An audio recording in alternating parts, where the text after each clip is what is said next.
Assalamualaikum warahmatullahi wabarakatuh.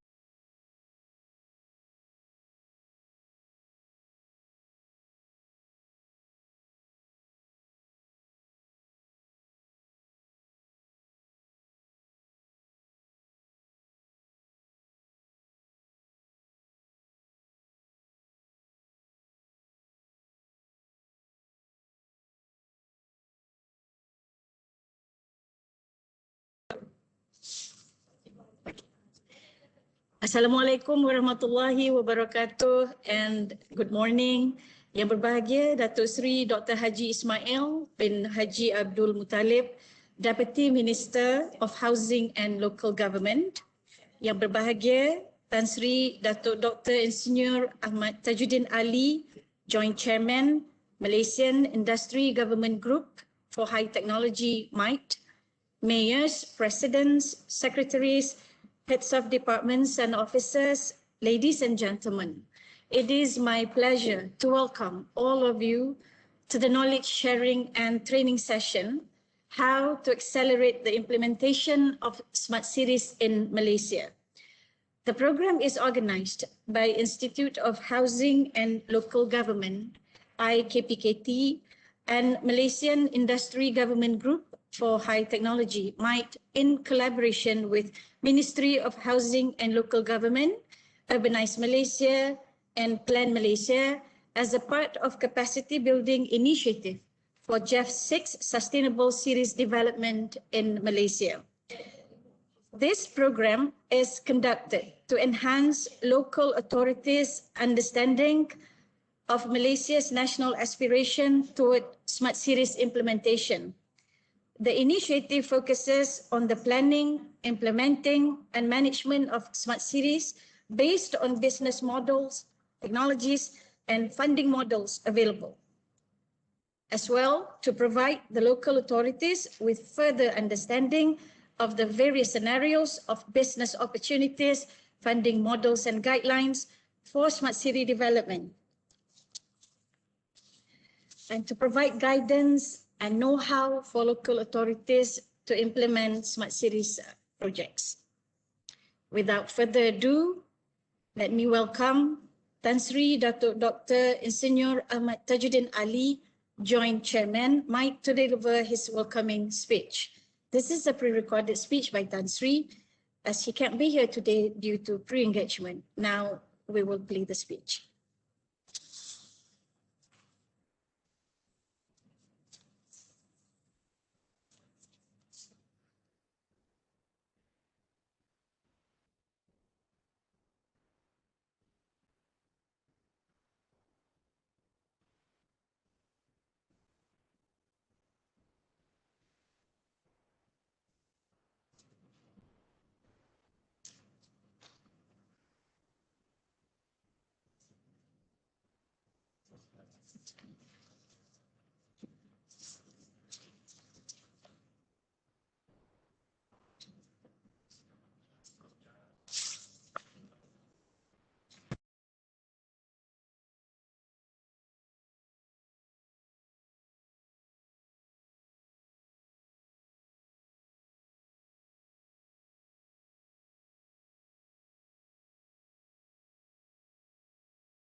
Terima kasih Yang Berbahagia Tan Sri Datuk Dr. Ahmad Tajuddin Ali. Now let us welcome Yang Berbahagia Datuk Sri Dr. Haji Ismail bin Haji Abdul Muttalib, Deputy Minister of Housing and Local Government, to deliver the opening remarks on behalf of Yang Berbahagia Datuk Haji Zuraida Kamaruddin, Minister of Housing and Local Government. Dipersilakan.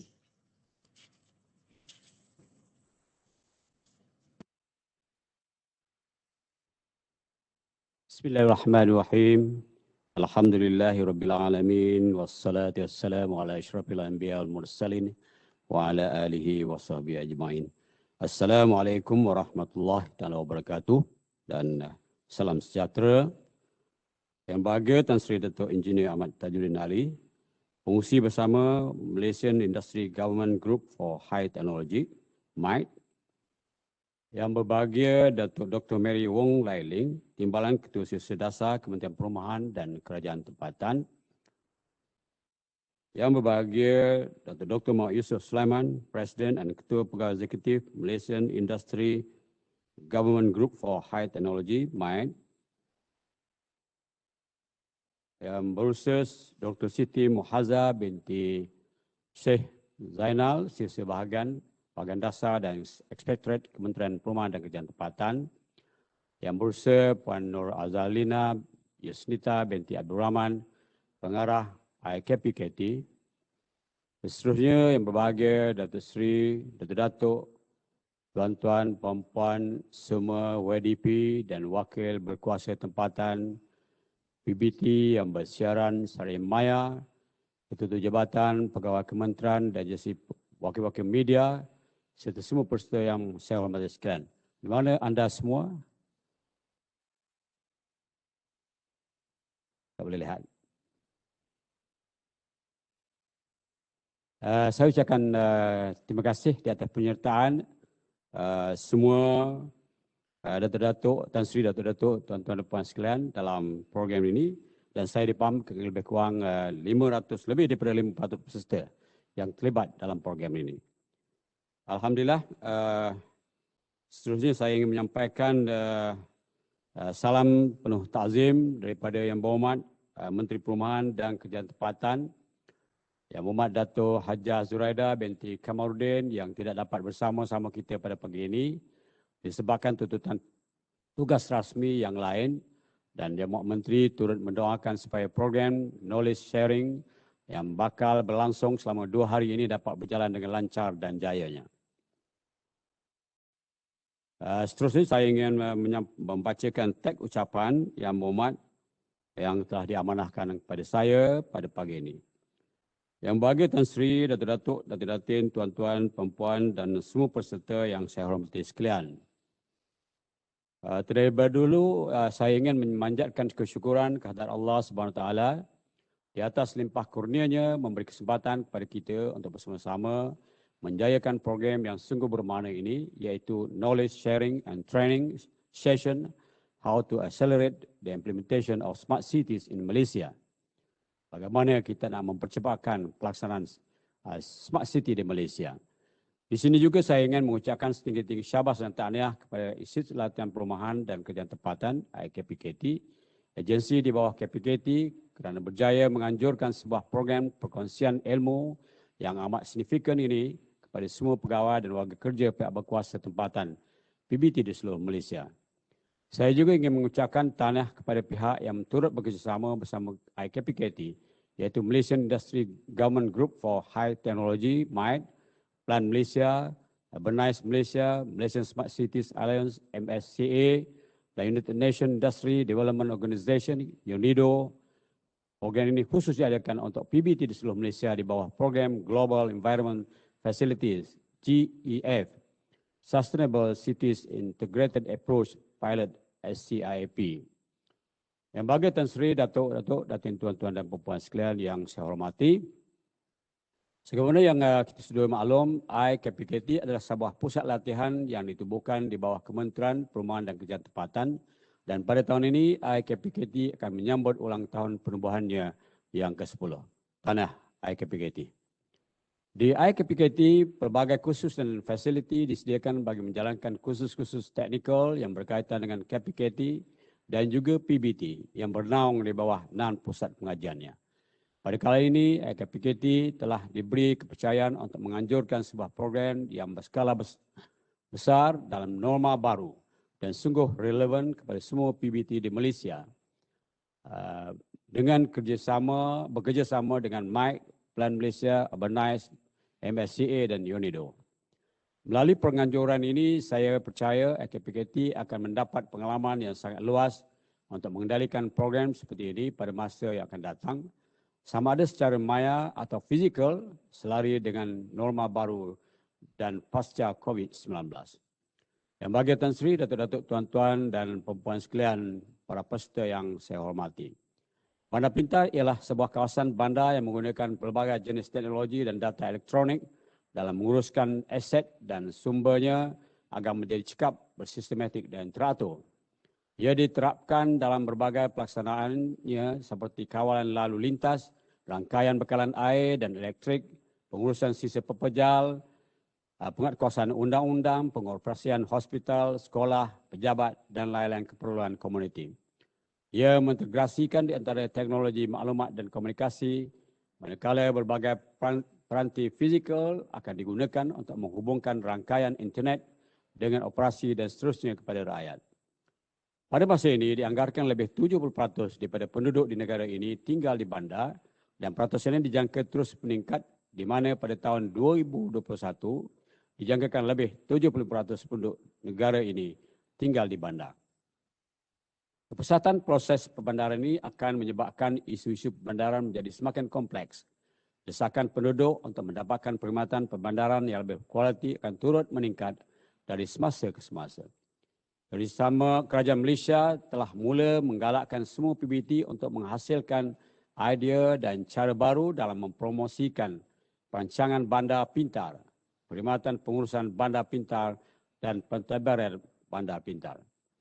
KPKT telah menyediakan rangka kerja menyeluruh untuk rangka tindakan bagi pembangunan bandar pintar di Malaysia. Rangka tindakan ini akan menjadi garis panduan umum bagi semua PBT di Malaysia dari sudut mekanisme pelaksanaan dan pemantauan perhubungan pembangunan bandar pintar. Perkembangan bandar pintar juga dapat meningkatkan daya saing bandar-bandar di Malaysia serta dapat membuktikan komitmen Malaysia dalam menunjulkan agenda global seperti Sustainable Development Goals (SDGs). Bandar pintar merupakan sebuah bandar yang menggunakan teknologi terkini dan digital dalam usaha menangani masalah lazim di bandar-bandar antaranya seperti kesesakan lalu lintas, pencemaran, ancaman keselamatan penduduk dan bencana alam. Konsep tersebut dibawa ke negara ini untuk meningkatkan lagi kualiti hidup masyarakat bandar dan pada masa ini 5 lokasi telah menjadi projek perintis bagi konsep bandar pintar ini iaitu Kulim, Kuala Lumpur, Johor Bahru, Kota Kinabalu dan Kuching. Yang bagi Tan Sri, Datuk-Datuk, Datin, Tuan-Tuan dan Puan-Puan sekalian. Malaysia telah melangkah ke fasa baru dalam pelaksanaan bandar pintar. Jika di peringkat awalnya KPKT telah berusaha untuk membina kefahaman di kalangan PBT, tetapi kini fokus perlu diberikan ke arah pelaksanaan bandar pintar di seluruh secara komprehensif. Bertitik tolak daripada itu, I-KPKT sebagai peneraju dan hub latihan di KPKT telah bekerjasama dengan rakan-rakan strategik mereka untuk menganjurkan sebuah program yang sangat signifikan dan relevan ini kepada semua PBT yang akan berlangsung selama 2 hari, iaitu pada hari ini dan esok. Sepanjang program ini berlangsung, terdapat 7 modul yang akan dikongsikan dengan semua PBT di mana setiap modul akan memberikan penekanan terhadap subjek-subjek tertentu seperti pelaksanaan bandar pintar yang selari dengan aspirasi negara, proses pembangunan dan perancangan, kolaborasi dan rakan strategi, sumbangan bandar pintar terhadap SDG, bandar pintar sebagai alat untuk penyesuaian terhadap norma baru ketika dan selepas COVID-19, pengenalpastian teknologi yang tepat dalam pelaksanaan bandar pintar dan yang paling penting ialah bagaimana untuk mendapatkan dana dalam pelaksanaan bandar pintar di peringkat akar umbi. Saya mengucapkan jutaan terima kasih yang tidak terhingga kepada semua moderator, speaker dan ahli panel yang terlibat dalam menjayakan program ini. Sabar saya ucapkan dan saya berharap akan lebih banyak program seperti ini diadakan pada masa yang akan datang demi memperkasakan lagi penerapan dan pelaksanaan Bandar Pintar di seluruh Malaysia. Saya percaya program ini sangat bermanfaat kepada semua peserta yang terlibat. Kini sudah sampai masanya Bandar Pintar dilaksanakan di segenap lapisan PBT dengan mengikut acuan yang tersendiri. Saya juga percaya semua PBT ingin melihat kawasan pentadbiran agar tidak ketinggalan daripada arus pelaksanaan Bandar Pintar ini, asalkan ia bersesuaian dengan kemampuan dan kapasiti PBT itu sendiri. Saya juga berharap agar semua peserta menggunakan program ini sebaik yang mungkin untuk menimba ilmu dan pengetahuan agar ilmu ini dapat dibawa pulang ke PBT masing-masing dan seterusnya dilaksanakan tanpa sebarang kesulitan dan halangan. Yang bagi Tan Sri, Datuk-Datuk, Datin-Datin, Tuan-Tuan dan Puan-Puan para peserta yang saya hormati sekalian. Akhir kata, saya mengucapkan selamat menimba ilmu kepada semua peserta yang terlibat dalam program ini pada hari ini dan esok. Saya juga mengucapkan jutaan terima kasih kepada semua moderator, speaker dan ahli panel yang terlibat dalam menjayakan program ini. Tanpa anda sudah pasti program ini sama sekali tidak dapat langsungkan dengan sempurna. Saya juga ingin mengucapkan setinggi-tinggi syabas kepada I-KPKT selaku penganjur utama program ini dan tak lupa juga kepada rakan-rakan kerjasama iaitu MIT, PLANMalaysia, URBANICE, MSCA dan juga UNIDO. Oleh demikian saya mohon maaf kerana tidak dapat bersama. Saya dengan lapas Bismillahirrahmanirrahim merasmikan program Knowledge Sharing and Training Session How to Accelerate the Implementation of Smart Cities in Malaysia. Sekian, wabillahi taufiq. Assalamualaikum warahmatullahi wabarakatuh. Terima kasih Yang Berbahagia Datuk Seri Dr. Haji Ismail bin Haji Abdul Muttalib. We will begin the sessions with Module 1, Implementation of Smart City Initiatives Towards a National Aspiration. This session will be moderated by Ms. Architect Lilian Tay, Vice President of Veritas Design Group, an award-winning architects firm in Kuala Lumpur. Without further ado, let me welcome Ms. Architect Lilian Tay to moderate the Module 1.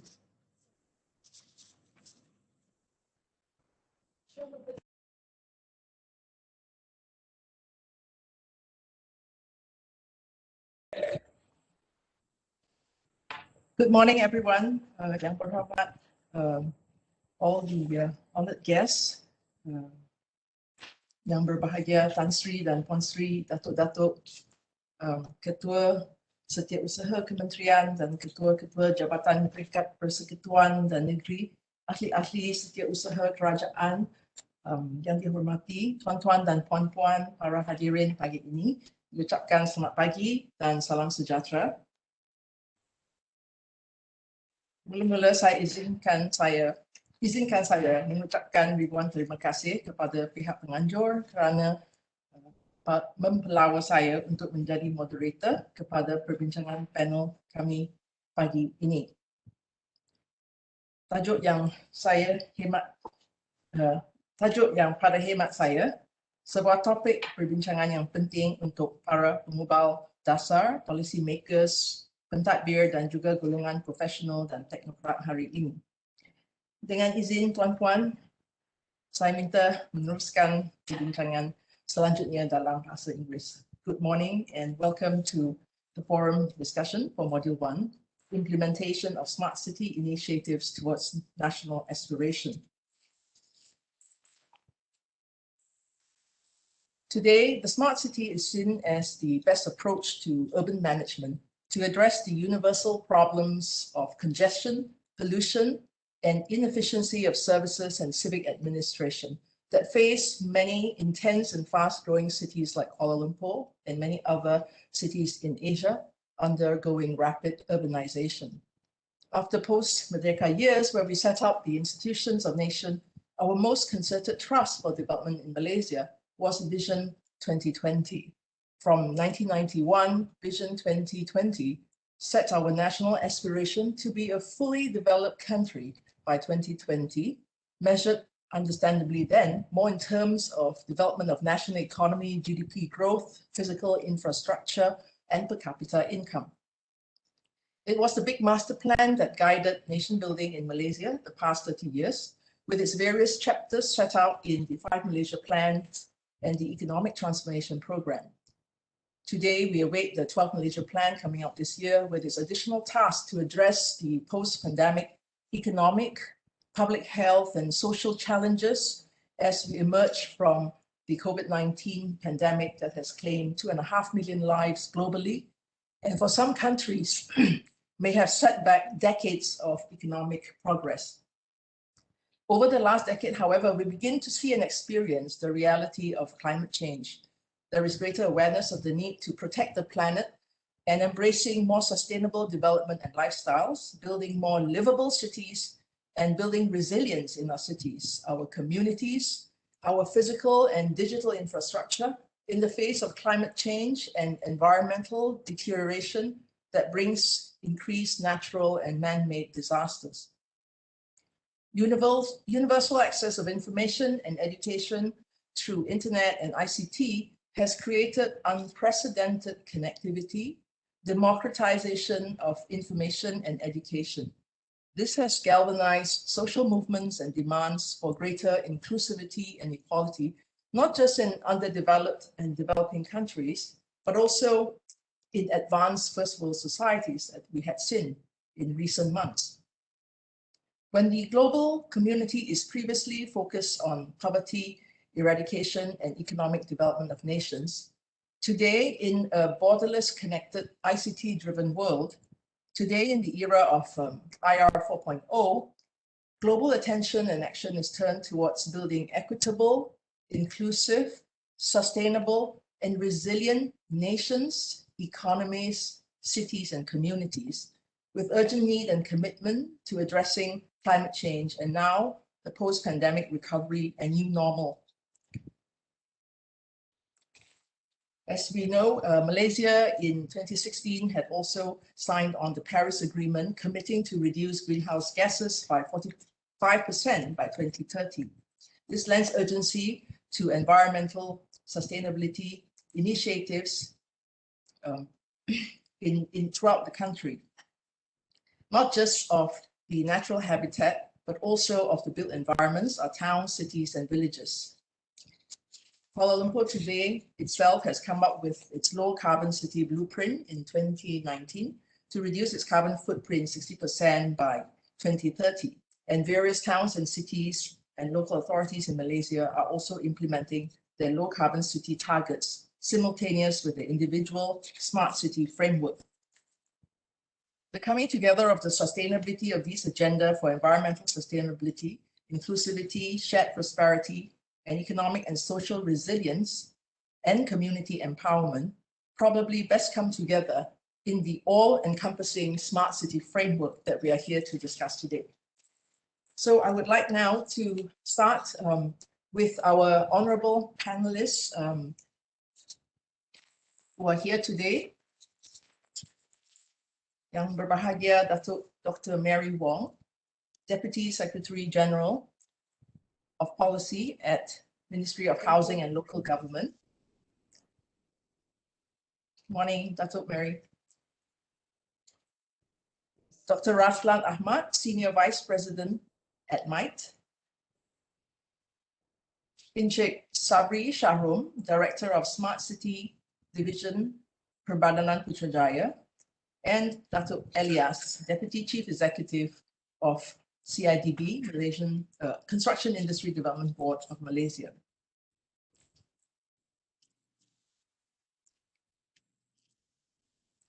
The topic for today is implementation of smart city initiatives towards national aspiration. And I had thus set out some of the big master plans that have brought us to where we are today. Datuk Mary, perhaps you could start the ball rolling by asking, by answering this question. What is the way forward of smart city according to KPKT? Perhaps you could also first answer, what is your definition of smart city? All right, thank you, Lillian. Can you all hear me? Hope it's clear enough. Okay, as far as smart city is concerned, I think it's a very broad concept, and definitely there's no single definition that fits all. See, smart city is a concept by itself is very wide, and in the Malaysian context, our definition is quite clear in the sense that what we meant by smart city, it means that our cities in Malaysia are cities that will use ICT and technological advancement to address urban issues. That's the main point. We have a lot of urban issues in our country, and we need ICTs, we need technology, we need this advancement to actually assist our cities to improve quality of life and to promote economic growth and to develop sustainable and safe environment, just like rightly mentioned by you just now, and to encourage efficient urban management practices. And this is to help our PBTs to actually manage the cities better, for our citizens. And these four-pronged objectives are very important for our cities to thrive, especially in this pandemic era, and also more so post-COVID-19, because we are looking at empowering societies, we are looking at developing a livable city, a quality city for all. So this is what we want to achieve through Smart City.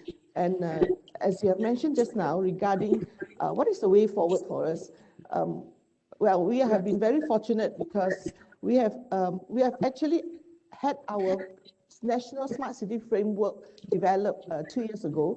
So basically we have a blueprint. So this blueprint is actually a document, I would say it's a living document that will assist all the PBTs to move forward as far as Smart City is concerned. It gives us a very clear direction as to how to implement based on the 7 smart city components, because we are concentrating, well, like I say, smart city can be very wide, but we are focusing on 7 main characteristics or components of smart city, which is smart economy.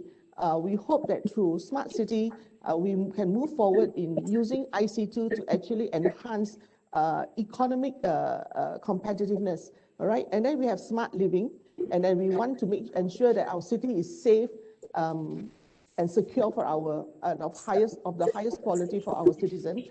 And smart environment, as rightly say, we need to protect our environment. We need to make sure that our environment is clean and sustainable.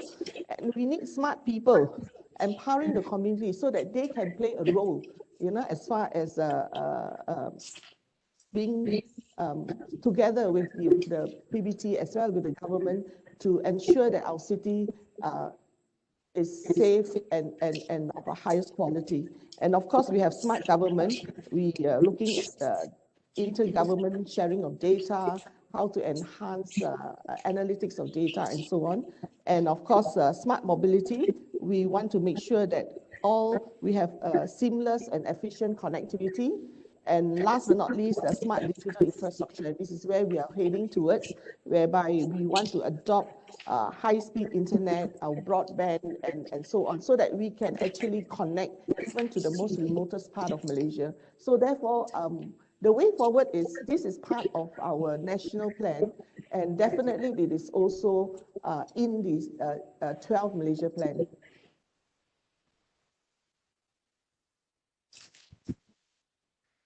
Thank you, Dato' Mary. So, yeah. It is sounds like a huge task, and where do you think we are today? Are we, in the first baby steps, moving there? And what's needed on the ground by everyone involved in the local authorities to take those steps? Have they been equipped with themselves been equipped with the ICT and the digital infrastructure for them to spearhead these initiatives in their municipalities? I think yes, to a certain extent, they have now rightly, since we launched our national smart city framework 2 years ago, 2019 in September, we had a lot of engagement with our local authorities. What we did was, even on the launching date itself, we had a series of panelists from those PBTs who have done well, the local councils who have actually implemented Smart City and who have done well. They shared their experiences with the rest, as well as we had a workshop to actually guide them as to how to implement and what needs to be done, and even had a workshop to engage them what they want from for their city, how smart they want it to be, which area they're looking at. So basically, for the past 2 years, we have done a lot of awareness programs. So this year onwards, we are going into implementation. And we are very fortunate because Malaysia is part of Asean. So we have the ASEAN Smart City Network, whereby 4 cities have been nominated as pilot cities in Malaysia to actually kick off this smart city initiative, namely Kuala Lumpur, Johor Bahru, Kota Kinabalu, and Kuching. We added one more second-tier city, which is Kulim. So basically, we are encouraging these cities to actually move forward as they are pilots. But I was quite surprised that after our engagement with the 153 local authorities, we have been engaging with them, and we received a lot of application from other PBTs to actually, they sort of mentioned that they would like to join in, to be part of this Smart City initiative. And I think initially we have more than 500 applications from the cities themselves, and we could actually streamline and actually all of them. And last year we actually assisted some of them in terms of getting budget from EPU to actually develop their initiative. For example, Kulim, they had started with e-government. We've got some budget for them, and now we have also some of the foreign partners under the ASEAN networks, Smart City Network. We are working with Korea, we're working with Japan, we're working with US and UK, and most of them has actually worked with these 4 pilot cities. So therefore, I think the way forward is good for us because the PBT themselves are now aware that this Smart City initiative is the way to go in the future, and therefore many of them have started, whether in a small way or a big way, they have actually begun this initiative. And recently we also received some application for Japan. Japan has actually offered us, to give us grants and to assist us technical assistance.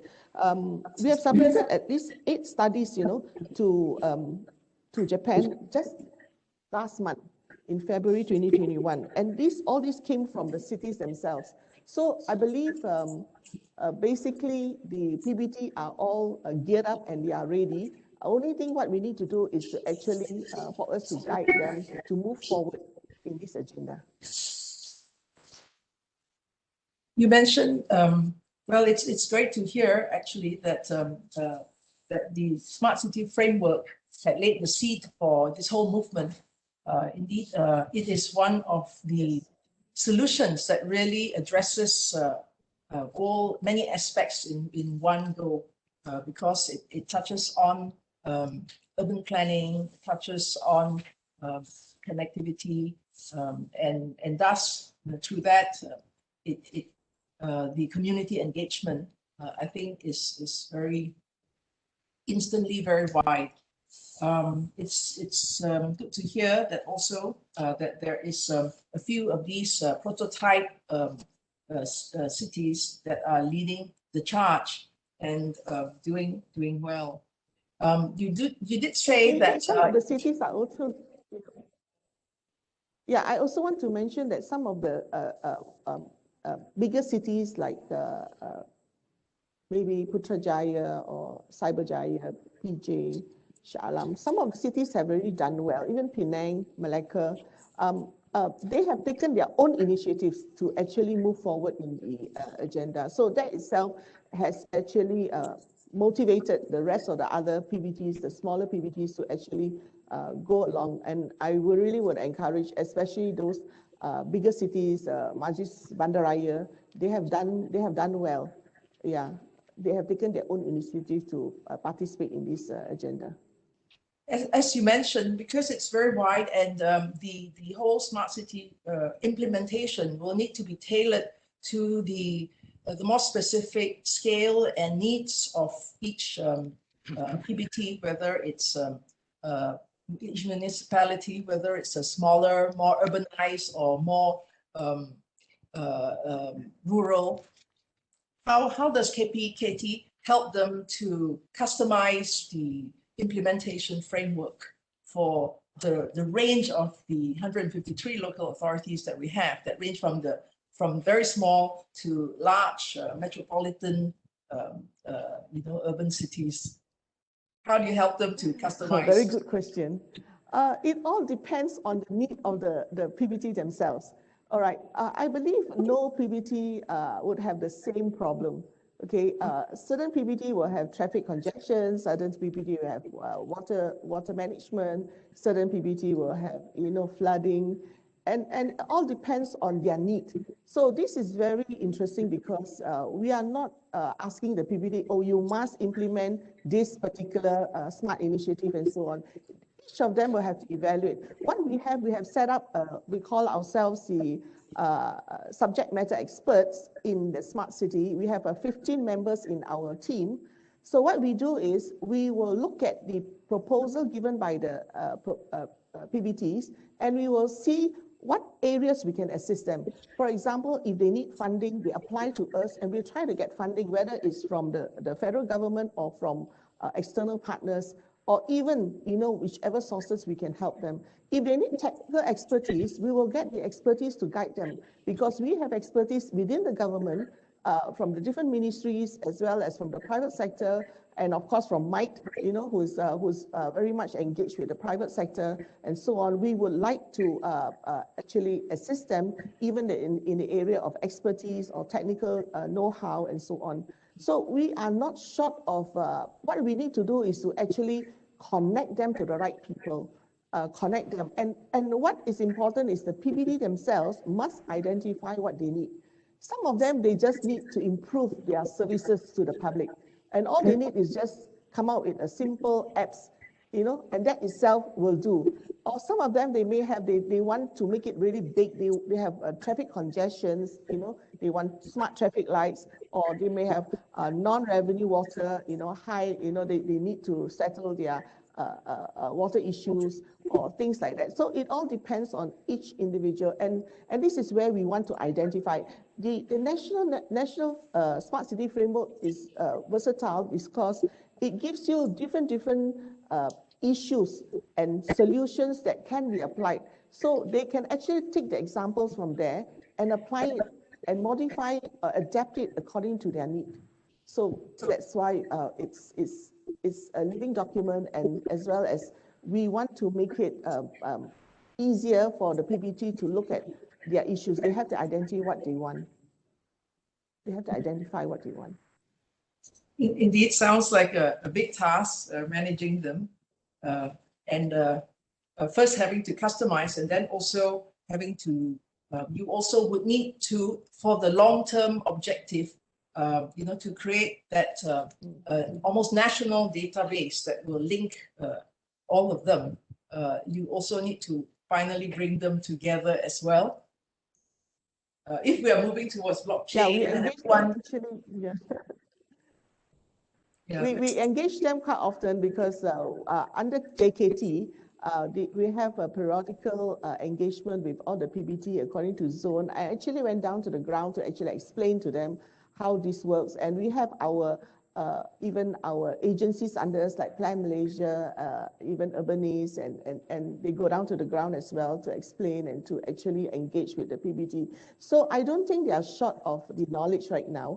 Now is the implementation part, and this year is called the implementation year. So we are looking forward to we are now updating the profiling of all the PBTs and what they need. So we hope that by doing this, we can actually align them to what the requirements are to the experts and so on. Yeah. I think the support framework setup is very comprehensive. One last question before we move to the next panelist. We often hear that some areas, especially in the rural areas, are still not just getting basic services to allow them to connect in. We had the very classic and now global story of Viviana taking her exam on the trees. How can KPKT, how can the government manage some of these service providers, which are individual private service providers, that they need to extend services to areas where the returns are not there. I have friends in Langkawi who live just a little bit off the main road and have no internet for the kids' education, for the kids online during the pandemic. How does the KPKT and the government manage to engage these such that they will go past what their SOP or criteria may do to ensure there is coverage across, even if there's just one family in an area? Yeah, I think that is what the, under the infrastructure, the digital infrastructure development comes directly under KKMM. But nonetheless, recently, I think the government has launched the Jendela, and I think this is a very comprehensive expansion of a network to all nook and corners of Malaysia, and we hope to achieve 5G, 4G, total 4G throughout the country, and this is in the pipeline. And I think the government per se is going to take it very seriously to make sure that every household will have access to internet, even to the remotest part of Malaysia. But nonetheless, like I say, once we roll out and implement smart city, I believe the rural areas will also then follow suit, because this is where nobody wants to be left behind under the Sustainable Development Goals. Yes, we do hope so. Thank you, Dato' Mary. There will be more questions for you later. We move to Dr. Raslan. Dr. Raslan Ahmad, who is the Senior Vice President at MITE, and the agency that will probably the most key in enabling the implementation of the whole smart city framework. Welcome, Dr. Raslan. We look forward to you sharing your experience on how MITE promotes smart city through your training programs, through your structuring of partnerships through with industry, not just nationally, but also globally. Thank you. Yeah, thank you, Lilian. Bismillahirrahmanirrahim. Assalamualaikum warahmatullahi wabarakatuh. Dan salam sejahtera. Let me begin with a short introduction about our organization, because I don't want to assume everybody familiar about MITE. Although earlier my chairman and also the Deputy Minister have elaborated a little bit about MITE, but let me take opportunity to also explain in terms of our role. Next slide, please. We are actually Malaysian Industry-Government Group for High Tech, which is what people call us as a MITE. We are a partnership organization focused on 3 strategic roles. First, provide strategic advisory for government industry. Second, act as an intermediary and facilitate strategic intervention. And last or not least, provide platform and project management for our partner, collaborator, and key stakeholder. So I want to go back to what been mentioned by Dato' Mary. We have the framework, we have the policy, we have the guideline, but the challenge back to the implementation. That's what we want to discuss for today. Next slide, please. Earlier, Dato' Mary have shared some definition captured and stated in our framework. But from my point of view, whatever we do in relation to smart city, we cannot run away from 3E, which is what we call economic, environment, and also equality, or in different terminology people look for social. And then definitely in relation to smart city, when we talk about economic, we talk about competitive city, we're talking about environmental, we mention about green and resilient city, and social, talking about inclusive society at the city and also in rural. This aligns with SDG number 11, sustainable city and community. And then definitely we need to bring everybody on board and involved in the implementation and also the monitoring. We done series of planning. We have launched a series of blueprint, but the challenge for most of us back to how to implement, how to realize this smart city initiative or vision. Next. We at MIT believe this can be done through collaboration and partnership because we need to bring all stakeholders on board under common agenda, try to complement each other in terms of our strength, and then try to bring value which is everybody can, leverage on. And then this can be done through coordination, communication among ourselves. And then we might play that role, bring the industry and government together. Don't forget about the academia and also the community, especially PBT and also the champion at the ground level. So we need to bring everybody in realizing the smart city initiative. At MIT, we provide the platform for that. One of example, as mentioned, as part of the co-organizer for today is Malaysia Smart City, Alliance. Alliance actually bring the industry player, the decision maker, and also the academia together in terms of looking the common issue and also opportunity, because we're not just talking about issue, but sometimes we need to also looking for the opportunity. How we can, working together to come up with the right solution.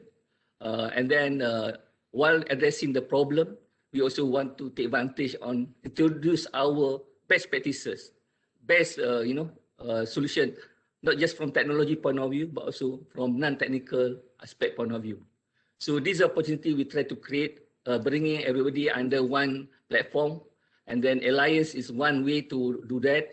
And then we want to thank KPKT, especially Dr. Mary, who always open the door for us to bring many partners under Alliance to contribute in our work. Like today, we are organizing this event together with Malaysia Smart City Alliance. They have provided a lot of input in terms of planning. They're also part of our role player for today and tomorrow. They will share in more great detail about what are the best possible way forward from technology point of view, from, not just from technology per se, but also from other aspects which is we need to focus on. Next slide, please. Again, in order to realize this smart city, we need a cooperation, collaboration, and coordination, and then we need the engagement with the public, private, and also academia. We have done this many years since our establishment in 1993. In other area too. So we believe with the partnership, collaborative is the way forward. Next slide, please. Okay, in guiding ourselves in terms of facilitating different stakeholders, we always adopt this, parameter or framework. First, we call first. Coincidentally, we call a word first, which is we need to look for funding. Definitely, we're not able to rely based on the past or current funding. We need alternative funding, new funding model to support our smart city implementation. And second element, which is very critical for all, become integral part of implementation action, which is focusing on infrastructure.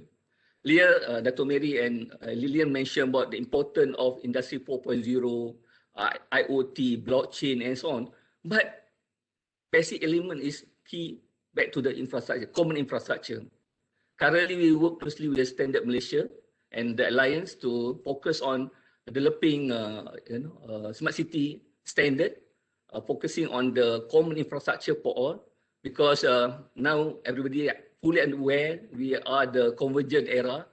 We're not just talking about computing, we're also talking about communication, we talk about multimedia, we're talking about Industry 4.0, where require interoperability and also common platform in order to ensure we are complementing in all the implementation on the aspect of hardware, software, and so on. So if you talk about blockchain, if you talk about cloud funding, cloud and so on, so that requires infrastructure. we don't want our backspin in the past, no common infrastructure be built. So everybody come up with their own infrastructure, and then sometimes duplicate the effort. And then we notice there are so many gaps on the managing the infrastructure. So that's where we are happy when government launched My Digital recently, led by EPU, try to strengthen our infrastructure and then try to see how we can address the gap in rural and also in urban. The third element, which is equally important, back to regulatory aspect or regulation matter, because sometimes we need persuasion, sometimes we need enforcement in terms of follow through whatever we plan. That's also we need to review and assess whether our current regulation accommodating new financial model, for example, or our regulation facilitating new venture or not. So these are new elements which are also equally important. And then the fourth one, we talk about skill and talent. That's a basic resource at all levels. Doesn't matter you are federal, state or local, PBT level, we need to address skill and talent, because we have so many potential talent and skill, but how much we utilize, how much we can optimize this new talent and also current talent and future talent. Last or not least, we talk about technology. I don't want to talk about this technology so much because I will come back later to elaborate further on the component of technology. Last aspect, which is become our guidance at MIND, we are using READY as parameter for guidance on facilitating a smart city in Malaysia, which is we cannot run away from resources, the economic, the accessibility, digitalization, institutionalized. I think I will respond back when we have series of discussion later on. I end here. I will over to you, Lilian. Thank you very much.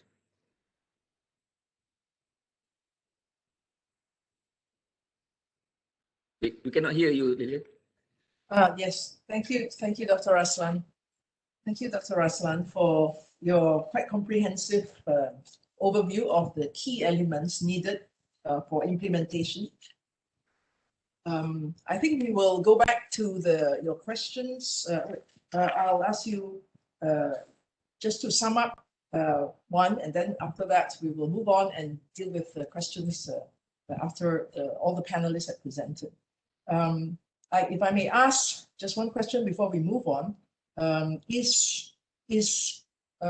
what would be the main point that you think would be the most critical to accelerate the development and implementation of smart city from the national to local level? I think all the frameworks, all the policies is in place at the national level, but if you had to just identify one key factor that needs to trigger off, that local level that will just bring it to the whole country, what would that be? My answer to that is funding. Okay. We said no money, no action. And then definitely we need to prioritize our funding because everybody have their own priority, depend on what are the priority for the people. But again, we cannot rely on the conventional funding mechanism. We need alternative funding for this smart city realization. People looking for what are the best financial model we can adopt and adapt. Shall we rely on public-private partnership or PFI as a key driver for funding for smart city? Whether we should empower the industry to lead and then look for the funding availability and working closely with the public sector or the PBT in the realization of some key area of interest addressing urban and rural issue. I think my answer that, which is money or funding is critical at this juncture because everybody now have very challenging time in terms of prioritize their focus and their motivation. Without that funding, it's quite difficult for everybody to move forward. That's my response to you, Lilian. Over to you. Dr. Raslan, you mentioned rightly that the private and the public sector needs to work together. And we know that over the last, ever since Vision 2020, the building of Cyber Jaya, for instance, was in a way the birth.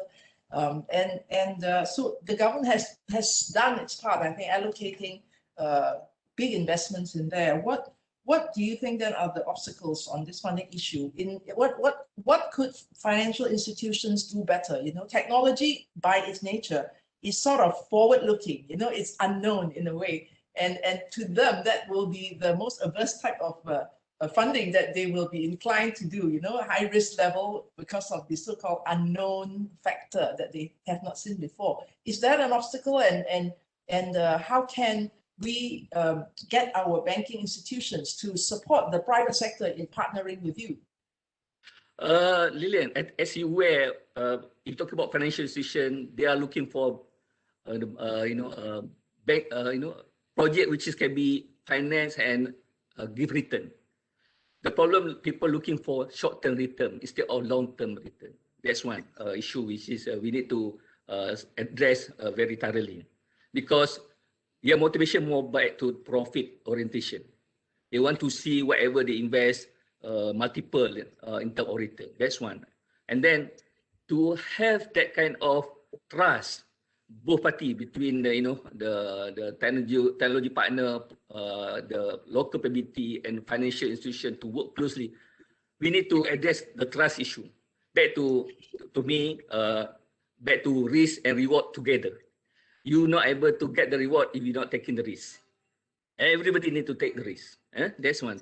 Which is, I have one formula, what we call 3W: win for public, win for private, win for the finance or the people. That's 3W. And 2R, risk and reward sharing. You cannot just get a reward without take the risk. Everybody need to take the risk. And then 1A, which is common agenda for all. If you don't have these three elements, is a very tough time for everybody to to move forward. Trust, 3W, 2R, and 1A is an ingredient for me. We believe with that.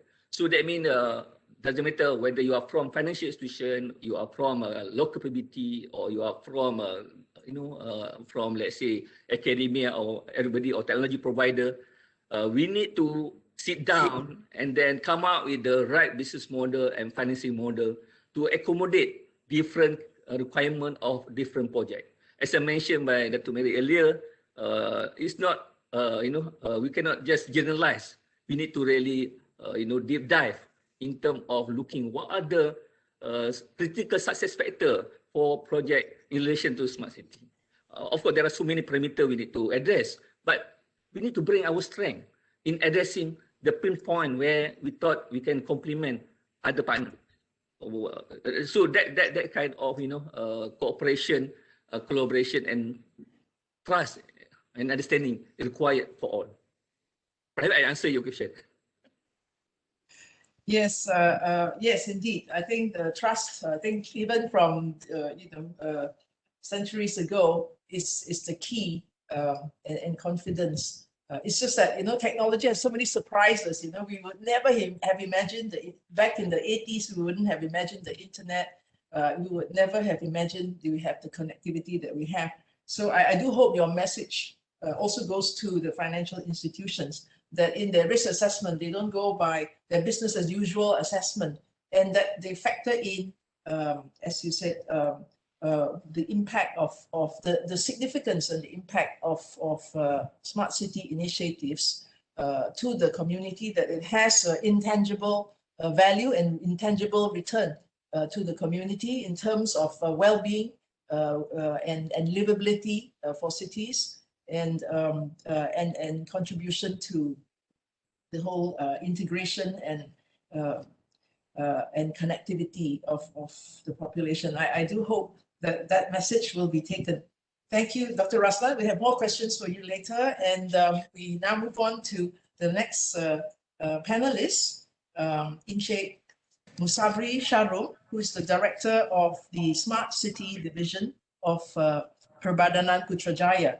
I think we all know that Putrajaya, a city built from scratch, would have probably a good opportunity to embark on smart city initiatives because it has been provided with quite ample infrastructure, and it perhaps may not have to undo previous problems that most cities face. For example, congestion, pollution, and a lot of other physical infrastructure issues. We look forward to hear from Encik Sabri the story of Putrajaya and how they have been a front runner in the implementation of smart city initiatives. Encik Sabri. Okay, thank you, Ms. Lilian. Assalamualaikum and salam sejahtera to Yang Bahagia Tan Sri, Datuk-Datuk, Tuan-Tuan dan Puan-Puan. Okay, basically, I will share some of our experience in implementation of smart city at local level. So basically, as what Ms. Lilian said just now, back in the early days when the government planned to build the city of Putrajaya, it's already planned to become an intelligent garden city. Since then, basically PPG already embarked on ICT technologies since the beginning of the city development. But now, Putrajaya is already 25 years old. We just celebrate it recently. So the rapid urbanization that has been taken place in the last 25 years has resulted in various urban issues related to traffic, environment, security, health, economy, and many others as mentioned by Datuk Mary just now. So we need to find a better approach before the issues become worsened. So to address these urban issues, smart city is a new approach in urban management and development to make Putrajaya more sustainable and livable. Informations and technology can make smart city more practical and convenient for our community and also as a local authority. After more than 15 years, technology has changed rapidly. With the recent Industrial Revolution 4.0, we have digital economy, the Internet of Things, and the new ways of doing things offer huge potential to transform our city. It's about time for all of us to take these opportunities to develop a comprehensive plan to adopt the smart city approach. So back in 2017, Perbadanan Putrajaya has begun its journey to develop the smart city blueprint that become our main reference on what are the smart city initiatives required for us to become a smart city. Our city planners plays a very important role during that stage in making the blueprint ready by 2019. So among the most important activities that we have done, actually we performed a stakeholder engagement by organizing a number of focus group discussion, which is one of the important activities for us to identify our smart city initiative that suit with our city. So it is important to note that smart city requirement has different purposes and areas by local authority. So it is important for Putrajaya to identify its goals and objectives in defining the Putrajaya smart city. So these 2025 long-term plans are the key fundamental attributes of a smart city, and the current planning and developments of Putrajaya set the pathway towards such transformation to become a smart city. So in our document, in our Putrajaya Smart City document, we have identified about 93 initiatives across 7 smart city domains. So this is not much different from the 7 domains as stated in KPKT Smart City Framework. So with this blueprint, we come into more detailed plan from that framework. So and on each initiative, we identified who is the key player within our internal department and also external agencies involved. So we also identified the timeline approach into 4 categories. We have initiative that can be done using a quick win strategy. We have short-term strategy, medium-term, and also long-term. The timeline can be identified based on a few factors. For example, those who can put as quick win and short-term, we identified those initiatives that didn't require internal budget, which we need to do collaboration with agencies and private sector. For example, what we have done so far in Putrajaya, we collaborate to initiate project related to smart meter, mobile connectivity, and also cashless. Other things that we can put as quick win and short term is initiative that can develop on existing infrastructure. For example, I believe that in many cities, there is already an existing sensors. Even it is not IoT based sensor, but this sensor still can be used, it's still workable. We just to make the connection connected to the main systems. So we also have the fiber optics in the existing infrastructure and also building. So we just spend on upgrading the endpoint technology without spending on infrastructure development. Other than that, initiative that have priority due to the people really needs that initiative to be in. So in our case in Putrajaya is of course initiative related to the safety and security of the city. So that's why at the early beginning of our smart city initiative plan, we put priority on the installation of smart CCTVs, the establishment of Putrajaya Command Center, and also the establishment of panic button projects. So other than that, PPJ also has established a dedicated team to accelerate the smart city implementation in Putrajaya. So immediately after our city planner come up with the blueprint, then the Perbadanan Putrajaya has actually established a dedicated team which has a few responsibilities. Among the responsibility of this team is to create an action plan for each of the initiative. And also this team is responsible for the coordination with internal departments, agencies, external agencies, and also private sector.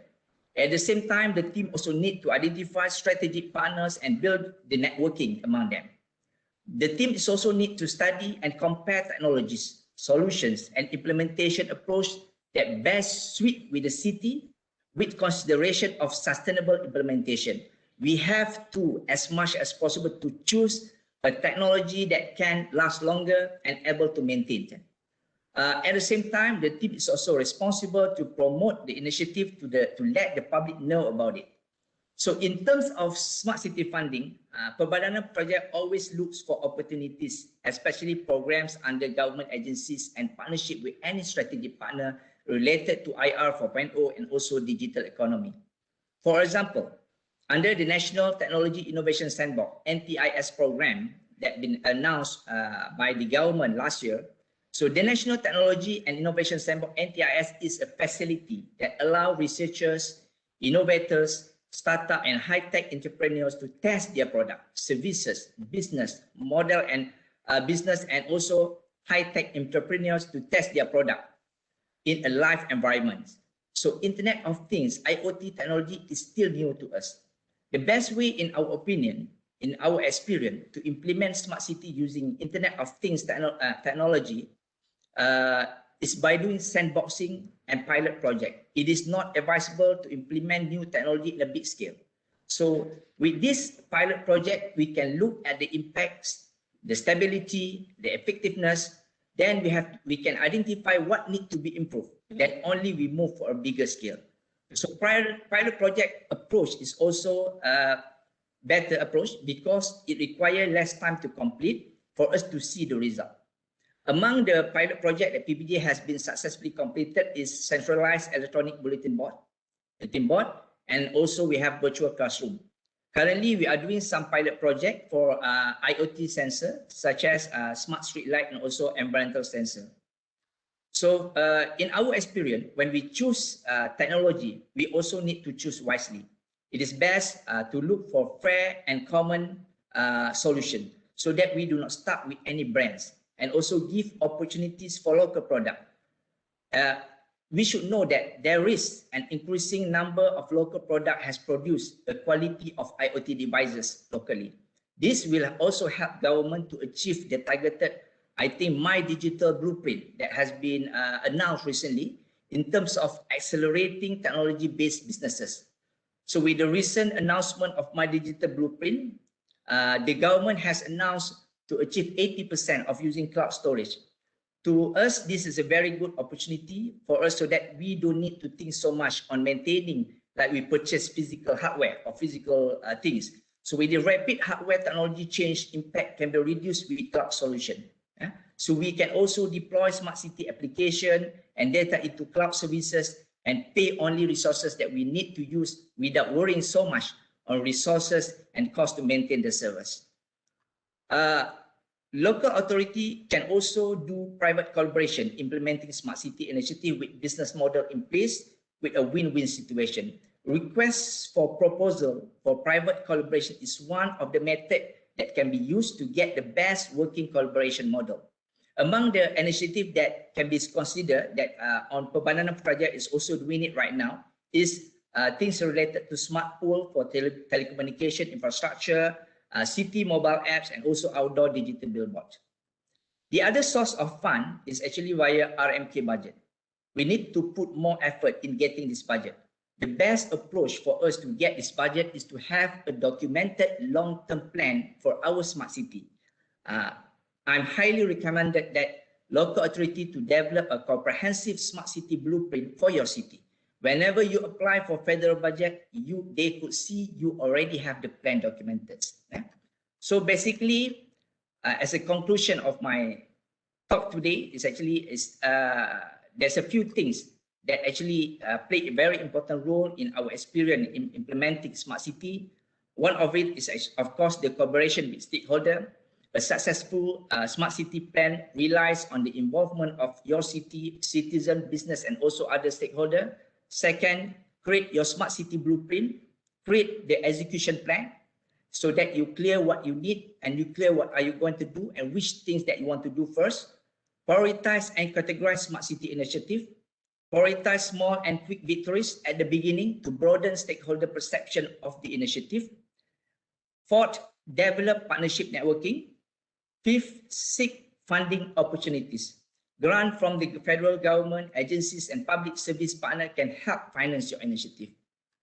Sixth, ensure maintainability. Smart technology cannot exist without a strong foundation and ongoing maintenance. These technologies are a technologies investment just like any others. Assess your environment and be sure that key responsibilities are assigned and that you have adequate resources to maintain the initiative. Choose the right technology. And the last but not least is the pilot project. This smaller scale project approach will also help you to determine required fix in the process, technology, and user experience. Based on this result, you can refine the solution before going for full deployment.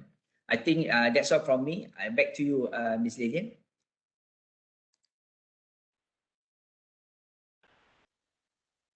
Thank you, Cik Sabri, for sharing a very comprehensive story of Putrajaya.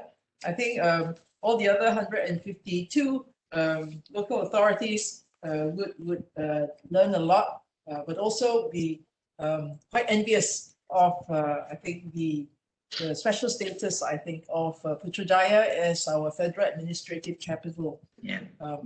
Obviously, I would just like to ask, before we move on to more detailed questions later, how much of the Perbadanan Putrajaya's operating budget each year goes towards, is allocated towards implementing and, as you said, upgrading of already existing infrastructure laid, in the building of Putrajaya?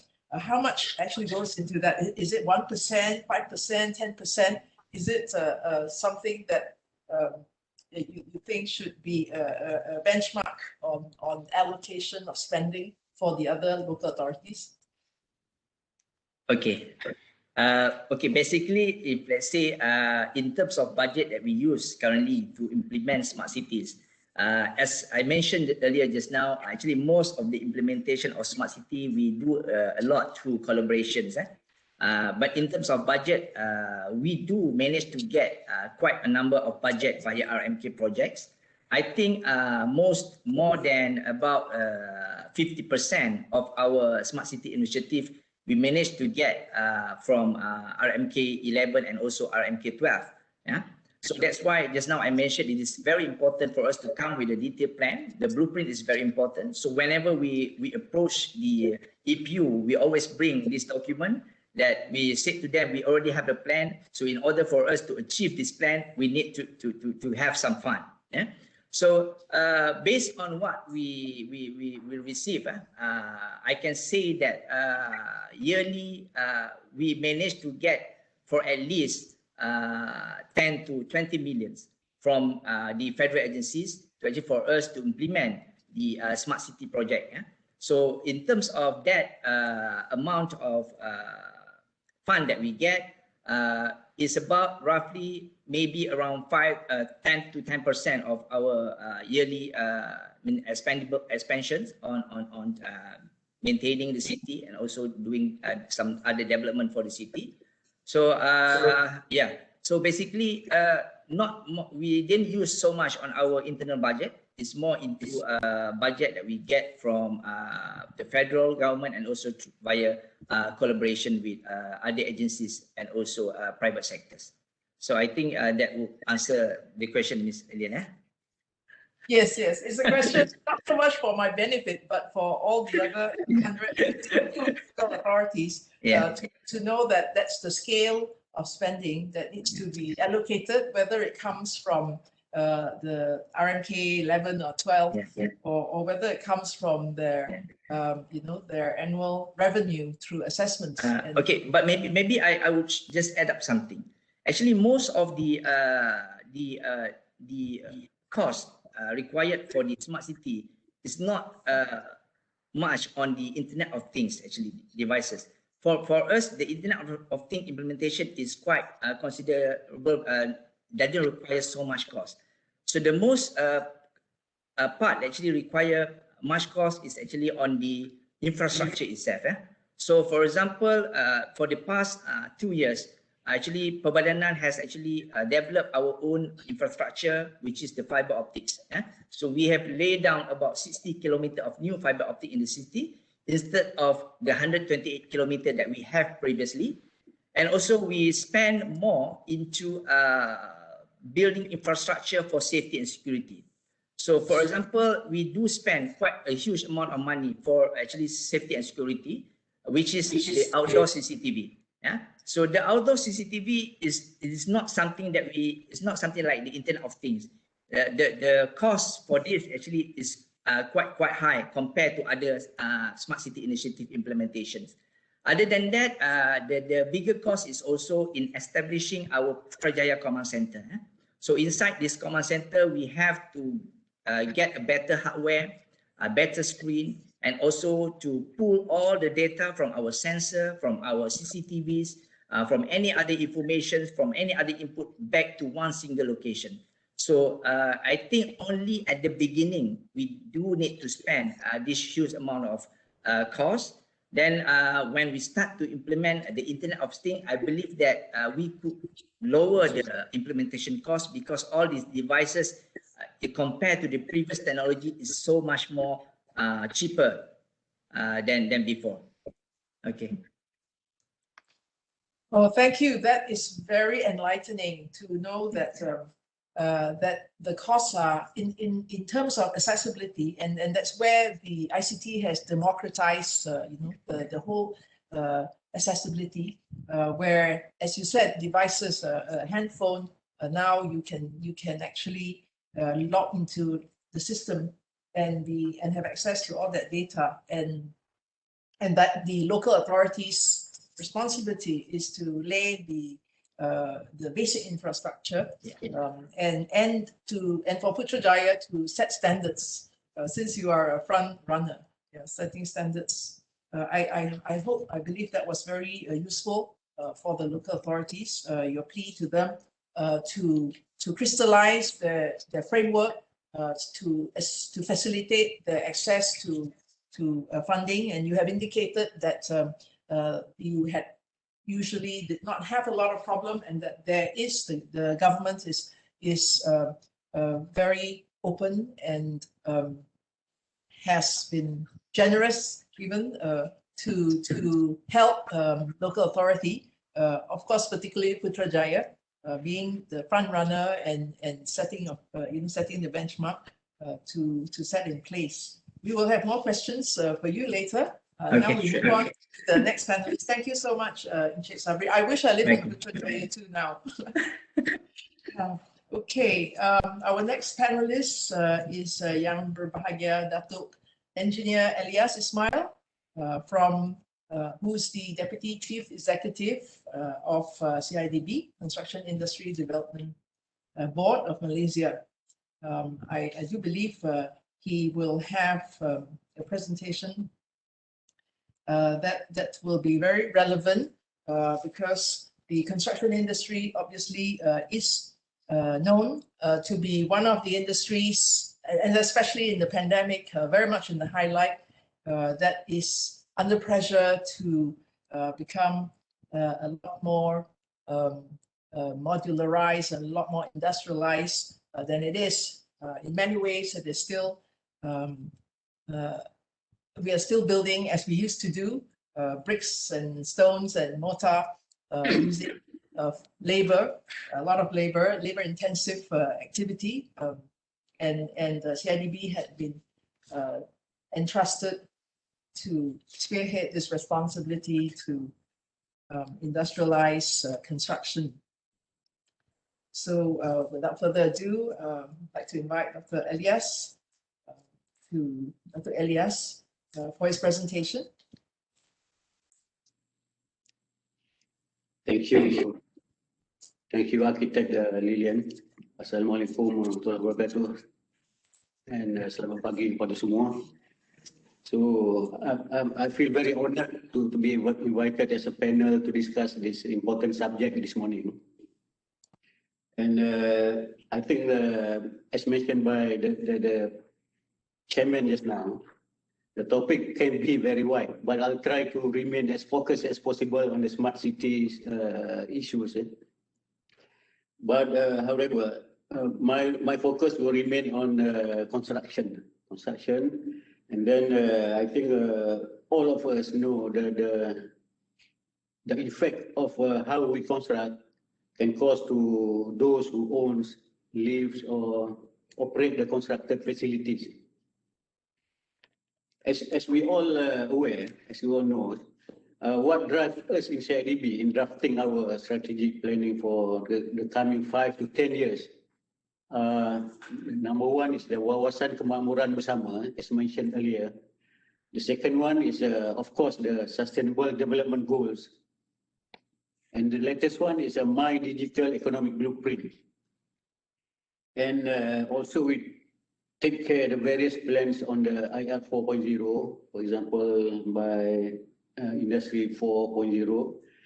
And then the most relevant to this smart cities concept is we came out with Construction 4.0, which was launched by the minister late last year, Works Minister, I mean, late last year. And then it is especially a broad strategic plan for 5 years, for the coming 5 years. Most of the initiatives that are mentioned inside that plan either embedded or support or are in line with the smart cities 7 components. So that's why I think I'd like to discuss a little bit further on this CR 4.0. In drafting that thing, I think can we move on the slides? Next. Next. Yes, we start here. In drafting all the initiatives in the CR 4.0, we have taken care of the concept of from cradle to grave. For example, in construction life cycle, we start the planning from planning, design, construction, and also the operation and maintenance part. So for all those components, we have programs in it. Let me share a little bit about what we have in that plan. The first one, if we identify that there will be 12 technologies that the committee call it disruptive technologies that either we have to adopt or they will make us adopt the technology. The example here is the first one is the building information modeling, the BIM. Second one is a prefabrication and modular construction, or what we usually call it IBS. The third one is autonomous construction, augmented reality and visualization, cloud and real-time collaboration, 3D scanning and photogrammetry, big data and predictive analysis, Internet of Things for construction, the 3D printing, advanced building materials, blockchains, and artificial intelligence. Of course, those 12 technologies are some are available now, some are available in the near future, and some may need more research, but those are the plans. For this presentation, I think I would like to share what we are doing now, because that is more important. What we have now and what we're going to do in the very near future. I will give you examples. For example, when we refer back to the definition of 7 components of smart cities, and in relation to the 12 technologies just now, for the smart economy, in terms of increasing productivity, we already have what we call it productivity measurement tools. That one we can identify or do some assessment on how productive a project is being constructed. The second one is on the smart environment. Now we are working together with SW Corp in the management of construction waste. For example, how we deal with the waste, construction waste, and how we recycle, reuse, and recycle, reuse, recycle again. So those are the programs that we are doing with SW Corp, and we are measuring that at construction site. Also, we have produced 3 guidelines for resilient construction under smart environment as well. There's the risk management for landslides area, and the risk management for flood areas, and also construction on pit and soft soils. So those are the things that we have. And currently, we are doing some studies on the greenhouse gas for construction sector with relevant stakeholders, because we think the contribution of construction to low carbon city is quite important here. And of course, under the smart people, we are doing a lot of trainings in terms of competency for the city dwellers, for the city youth and workers, training, competency, and so on. And for the smart government side, we have Malaysian construction portals, and we are doing e-training, e-assessment, and e-applications. Those are the examples that we have a program on the ground. And then we, of course, have a lot more things we want to collaborate with the industries to support the smart city concept and initiatives. Let me share with you. So, because earlier this morning, somebody mentioned about the Malaysian need to develop smart cities, Malaysian standards.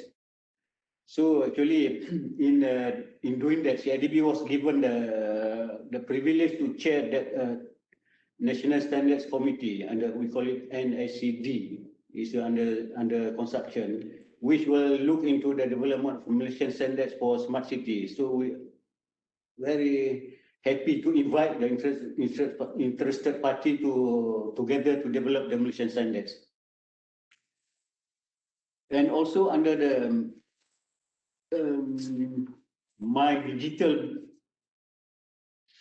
Economic Blueprint, I-KPKT and CIDB was also given the task to chair the working groups on the rolling out smart cities.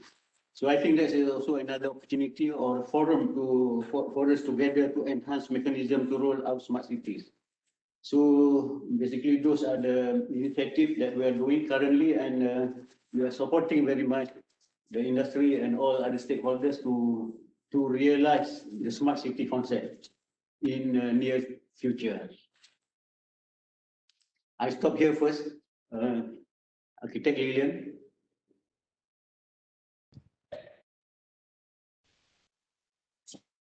Thank you, Dr. Elias. Yeah. I think you have given us a lot of information on more on the physical construction works.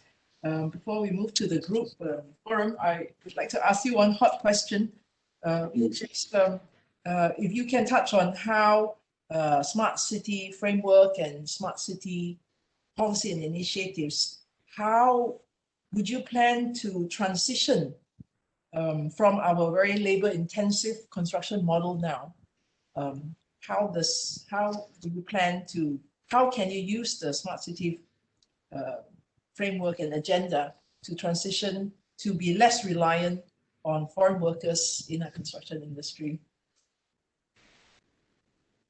From my understanding, when we talk about smart cities, I think it boils down to the people. To the people, how people live in the city. Is the livable, how livable, how we can make life simpler and more smarter. So in terms when we take that into account, for example, when we try to make things smarter, we will use a lot of more on technology, whether in terms of digital technology or in terms of physical technology. So when we turn our attention to using more, to utilization of more technology, I think as we have discussed in a lot of forums before, the terms of IBS, BIM will come in. So those are the things that we have to follow through further and in more aggressive way so that we will achieve many objectives. And also the objective of what you mentioned just now, to reduce our reliance on low-cost labor, I think. So I think they will play a big role in that achieving those objectives.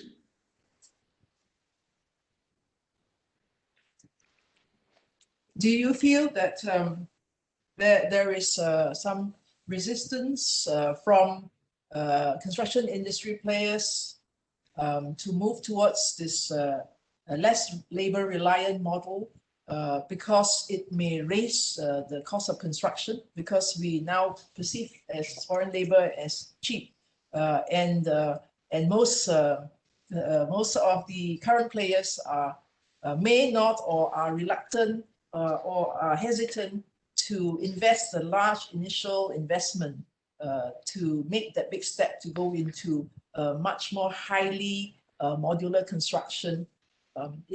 How do you see the role of TIDB to assist that transition, to allay those fears? I think even in the industry, I believe they are concerned that it may actually make it more expensive. And certainly the initial steps to get the system going, you don't get the returns yet. You have to invest quite a bit. Is that, speaking about funding, how do you address that? I think the first thing that we need to look at, for example, the current pandemic, COVID-19, is if we look at it at a positive positive perspective, I think other than things that affect our lives. But on the other side, for the construction industry, it's just like a reset button. Because, for example, now it's not going to be cheap anymore to employ the foreign workers because the border is now closed, and then we have to make do with whatever we have.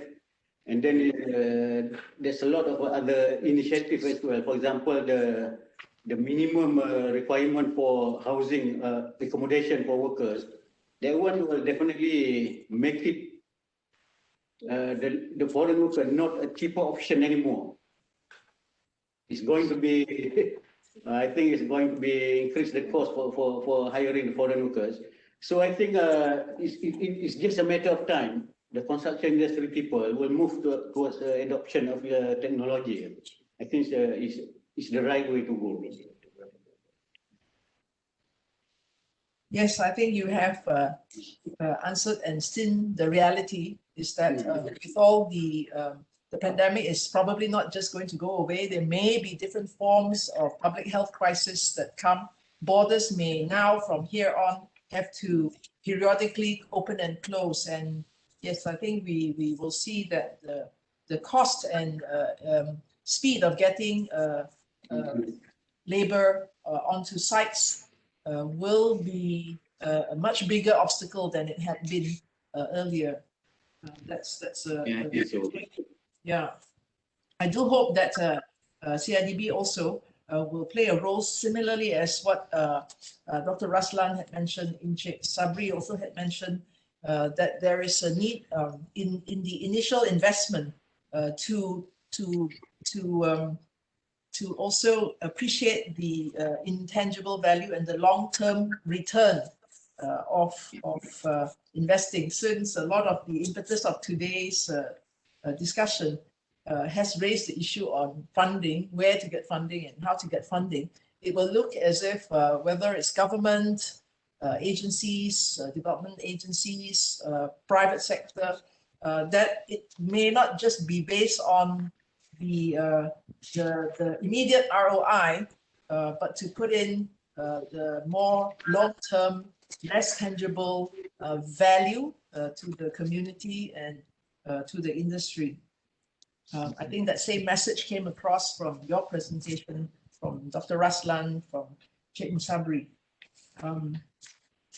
I think we shall go on some general questions, and we also have quite a lot of questions from the audience that will be going through. I think there is a specific question actually while we are on CIDB for you, Dr. Elias. What will be CIDB's plan in promoting BIM in Malaysia, while we are on the technical questions? Actually, on BIM, building the information modeling program, it started quite some time ago during the CITP period, the Construction Industry Transformation Program period, about 5 years ago. So we began a little bit by little bit, and then we put some funding here and there, incentives, and so on.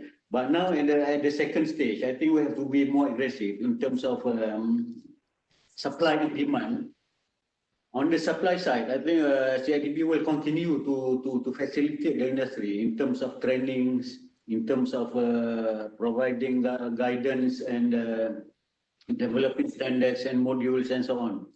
But on the demand side, I think for the government projects, there's been initiative for some form of what I call it mandatory for certain projects to utilize BIM in their design and tender and construction. So I think little bit by little bit, I think the industry will take up that BIM issue, because either by enforcement or by their own initiative in terms of benefiting from that BIM projects. When you ask specifically what plan do we have in promoting BIM, actually we combine all those initiatives, for example, in terms of policy, in terms of incentives and trainings and guiding. And also we are working with even as part of the Smart City program, I think we are working with still working with PPJ also in terms of one OSC 3+ and also NBES, National BIM e-submission, which previously is under the pilot project stage. Now I think because we can see the benefit, we will promote that more. Yeah. Yes, I think coming from the same industry, I do appreciate that it's quite difficult. I do see there are many levels that you need to drive intelligent technology, new tech, and BIM being the most universal vehicle to link from design all the way to construction and on the site. I think currently some of the problems with the industry is that most of the players at the design level, many consultants are small to medium-sized practice. As you know, that's the nature of consultants firms. More than 80% of architects and engineer firms are actually companies below 15 to 20 persons. That is a known fact, and therefore they are slow to put in the investment to train as well as to procure the hardware and software. These are very specific softwares and higher capacity hardware that's needed to be able to convert fully to a BIM platform. So I have seen over the last, as you mentioned, it had started through the I-KPKT some years back, but it's hard to implement them because of the nature of the whole supply chain coming from designers and consultants being a bit less able or reluctant to invest in it. And even so, those even if one doesn't do it, all collapses like dominoes. If the architect does it and the engineer can't do it, you have to stop. You can't go past the preliminary schematic level of using BIM or Revit. And similarly, I personally have also seen projects where we are asked to do it on a BIM platform, but the contractors in the tender are actually not ready to do it, and it actually causes a lot of initial delay for them to prepare and to prepare their documents on their site to integrate into the model. So I think we know that you have a very large, you need to address many levels in the entire supply chain through from design to delivery. So that's a big task, which is a continuing task. Okay. There is some questions. I think perhaps now I may move to more general questions from the participants that some are targeted to everyone and some to specific panelists. I think we had spoken a lot. I think in Sabri also had emphasized that it's quite important for various local authorities, and there are over 150 of them, to prepare that blueprint. We have a participant asking, how much does it cost? How long does it take to prepare a blueprint that's suited and geared towards that local authority? And how did Putrajaya go about in preparing your blueprint? Okay.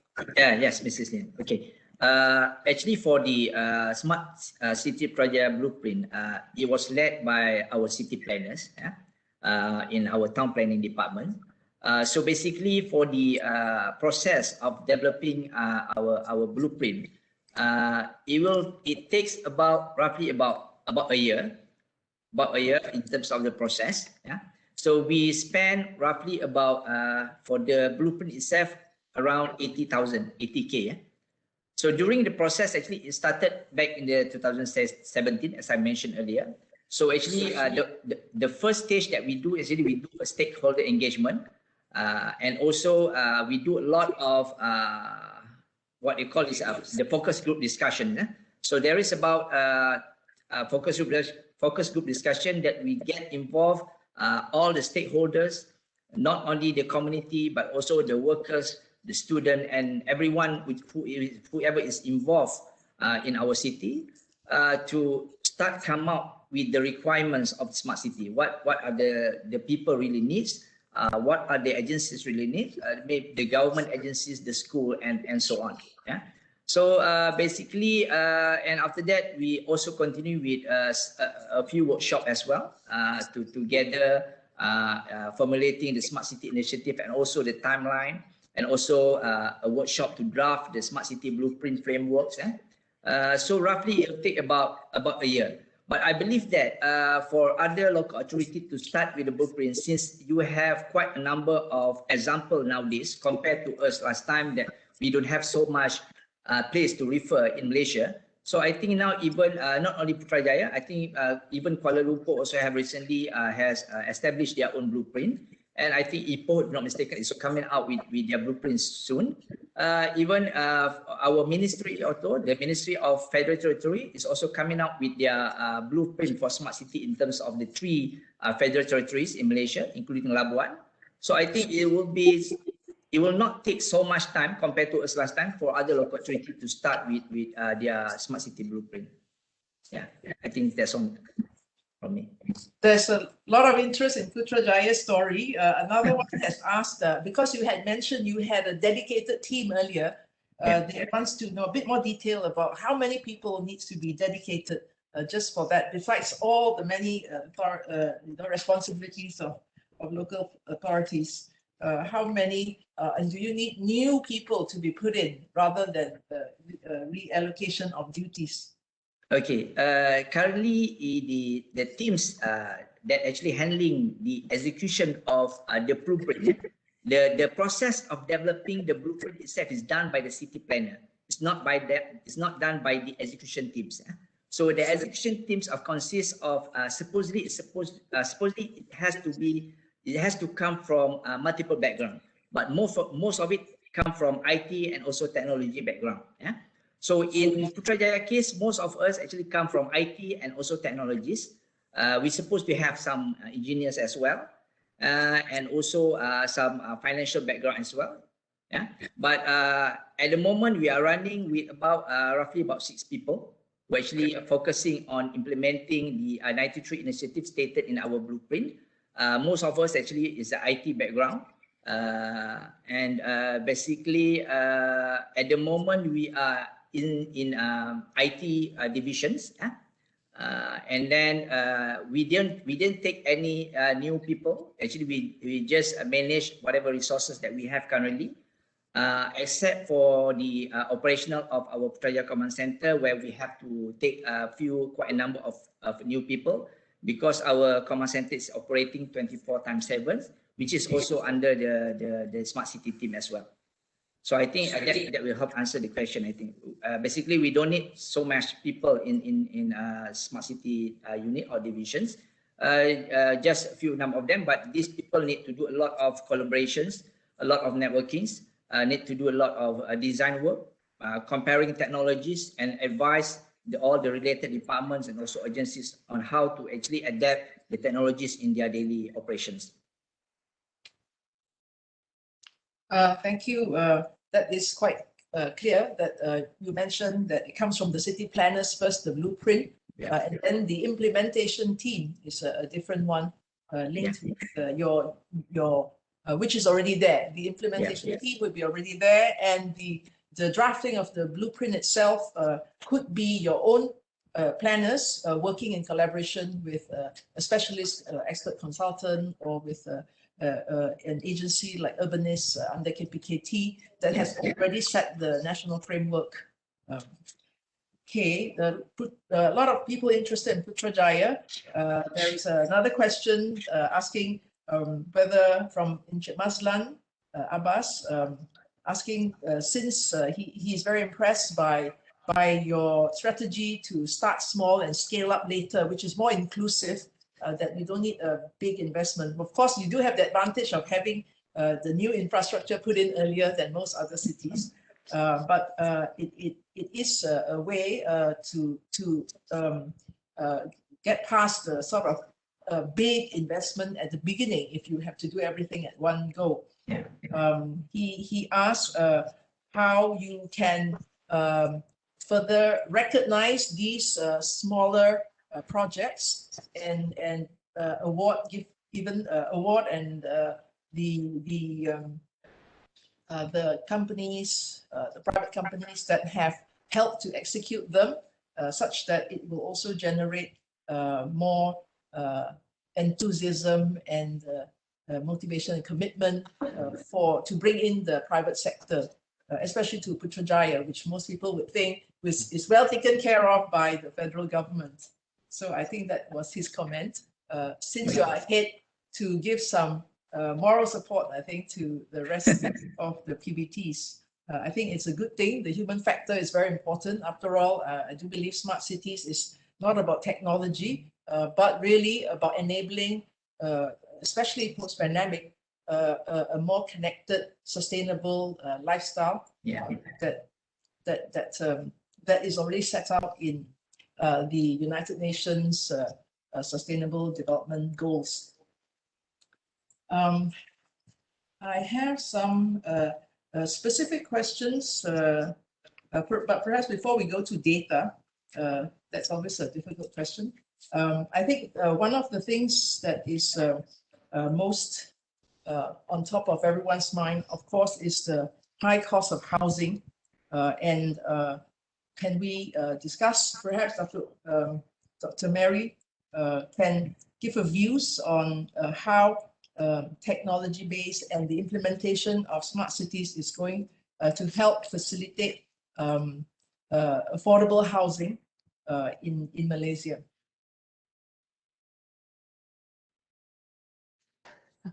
Yeah, that is a difficult question.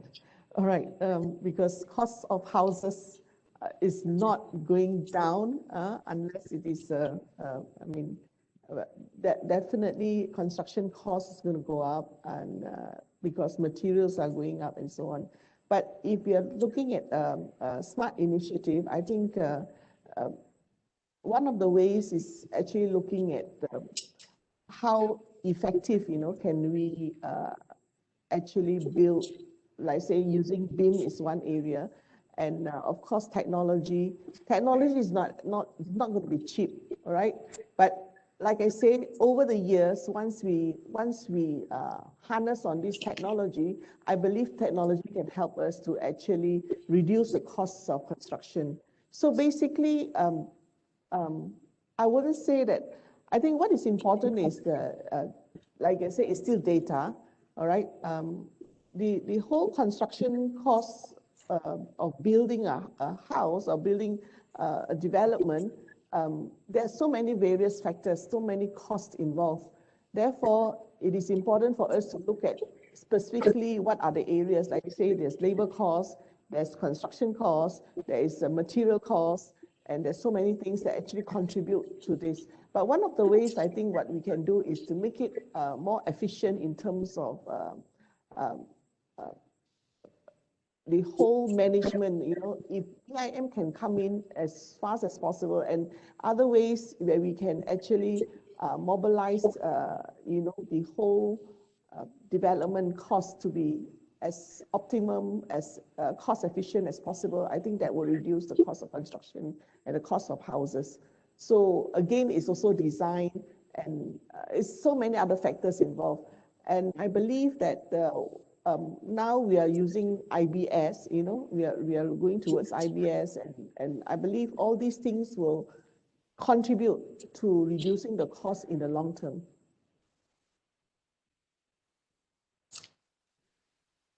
Long term.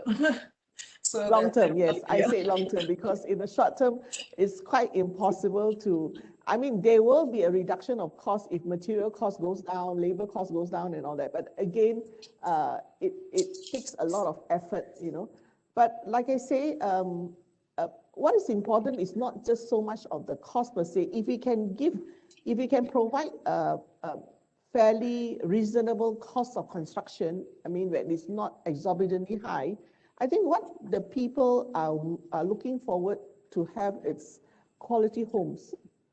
People don't mind paying a little bit more if they have houses that are not, after a year it's uninhabitable, or there are a lot of issues with the homes and so on. So I believe this is what, in the long term, people are looking forward to, quality homes.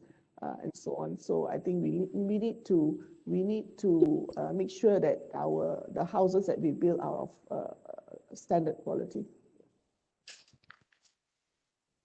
Okay, coming from the industry, I would think that actually the quality of housing built is high. I think there are other issues such as maintenance. And the management of the residents, especially in public housing, that cause to deterioration because they're all built on the formula coming out from KKR. I do believe they had a good foot starting, although perhaps in the old model, and perhaps that's one of the things about in the Smart City Initiative now, it needs to be always evolving. With post-pandemic, obviously, planning needs to change. I recall back in the 90s, when in the 60s, all public housing had a nice veranda. I remember going to my aunt's flat, in the Lookview flats, and she had a nice veranda, and they spent a lot of the evenings out on the veranda. And then in the 90s, there were some directives that it was unsightly to have a veranda because, you know, linens and clothing were being hung. And it goes to something as basic like that. There was a directive to neaten the appearance of public housing such that all the verandas were then made into small internal air wells where they couldn't dry their clothes, they couldn't plant their herbs, and they couldn't really sit. So some of it is very common sense, I think, and perhaps that portion of smart city can come without cost to rethink what is important, you know, to manage the aesthetics of city of the city and of buildings is also, I believe, not a big cost if we are looking to improve the public housing for smart city. So I do hope that that comes, and that came from, I think, some policy or directive on public housing. As you know, they're all now inward looking and for the last 20, 30 years. So hopefully, post-pandemic, we will go to back to the drawing board, not just designers, but also administrators who had views on that earlier. Actually, we welcome the industry actually to come forward and to let us know if there are any ideas on making the construction industry, I mean, especially for our homes, to be of a better design and yet at a low cost. We definitely welcome that. Yeah. Yes. We are looking at some design. I think CITB, Cream has come up with some very innovative design, and they are IBS based, and they are pretty reasonable in terms of cost. So I think we are looking into that as well. So, but what is important, I believe, is for the future, we want our homes to be safe. We want our homes to be have some smart city devices inside. You know, for example, I have seen some of the homes in other countries where it is so convenient for the urban dwellers, and it is very safe for them and so on. So I think we should go towards that. And then even if there's an additional added cost to it, but I believe people will be more ready when they see that this kind of design is actually helping them to live better lives and you know, more safe environment and so on. Yeah. Definitely, yes, we welcome any ideas or even suggestions from your side. Yes, I do agree. Players. Yes, I do agree that design and planning holds some of the low-lying fruit that we can immediately work on. That may not need you know, big funding packages to make our cities more sustainable and more resilient to cope in a future public health crisis situation. And perhaps those who already have set their blueprints will also revisit that portion for the easy, low-lying fruit that are common sense, really. We are coming out with the smart home idea soon. I mean, we are looking at that. Probably we will have a piloting a smart home in one of our housing developments. So we will probably take that as the way forward for us. Yeah, with a lot of smart city devices and indicators and so on. So we are looking towards that. Definitely. One of the, if I may now direct the next question to Dr. Raslan.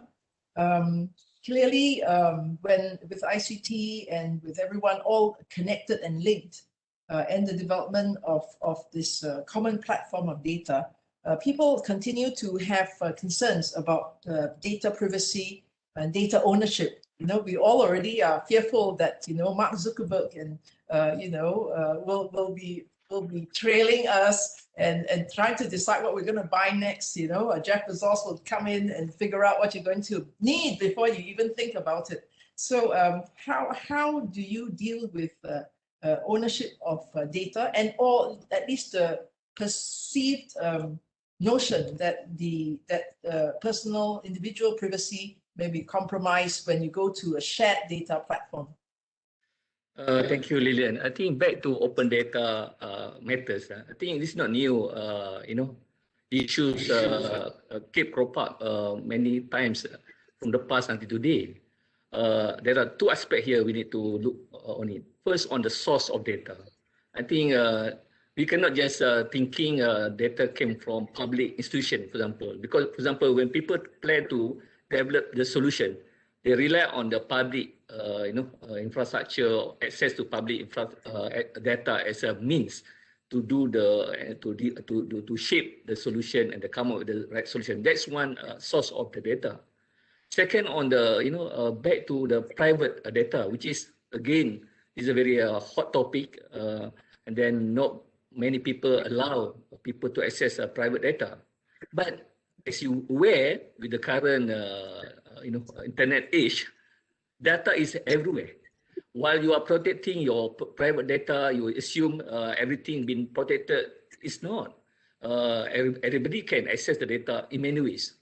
Back to technology, capability and readiness on all of us, whether you are from public or private or from technology, from industry, back to capability and capacity, managing data in many ways.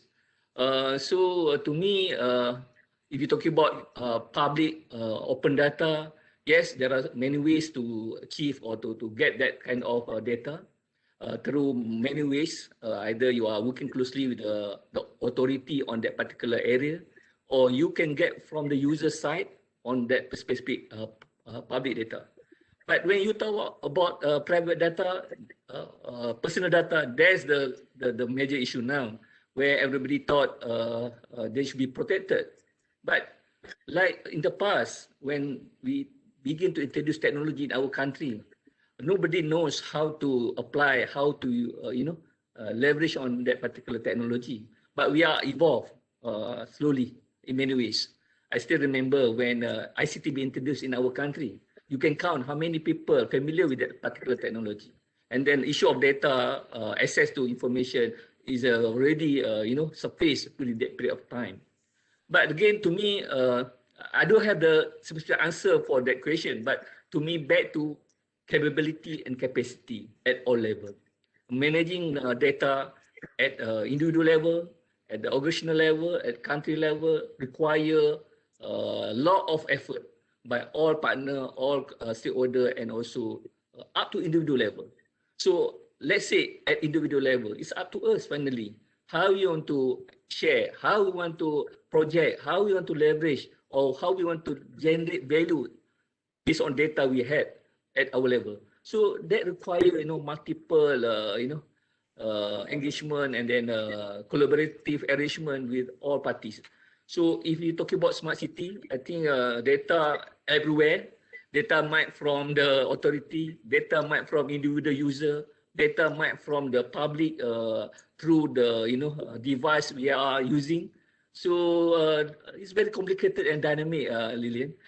It's require not just policy, sometimes require education, either persuasion or regulation, you name it. So I think the government have put a lot of effort on this area. I think open data policy been introduced many years, but the challenge back to the implementation and the dynamic of that managing open data. I think again, Dr. Maglan raised the question in terms of whether institutions like PBT have those open data policy and how they manage their open data policy. Because to have policy, one thing, to manage that and realize and follow through and monitor how we managing data and leveraging on data for betterment, that's the challenge. I think we need special topic for this, just for managing open data, Lillian. Over to you, Lillian. Yeah, that is true. It is complex, and not just it's not a static problem. It's a dynamic problem that is growing. As the technology evolves, it is almost a moving target to pin down how to manage that, what you manage, and then suddenly there is a further exponential leap forward, as they always are, a very big leap each time, and you have to rewrite even the terms and reference or code of terms and reference for use, I can appreciate. Would you say that it would be KKMM taking a lead, and would you see that Mike will play a critical role because you are directly on the topic, whereas they are administrators? Again, I don't want to single out one single entity because, as I mentioned, this is very dynamic and very complicated. I think each of us have some role to play. You talk about regulator like MCMC or KKMM, they have played their role in many ways. Similar at the industry level, I also expecting industry play some role in not just asking data from the government, but sometimes we need to also using technology to pull and push kind of arrangement. Because I observe some of the technology partner, provider and entrepreneur able to leverage on technology to get the data and add value to the data for their own benefits and providing solution. So again, it's not necessarily just government or Mike or KKMM should be leading this. I think each of us, either at PBT, individual, organizational level, should have some role to play. And then need to take some ownership. Ownership in many level we can discuss, but at least in terms of managing our own data, I think we should be open enough now because data is available.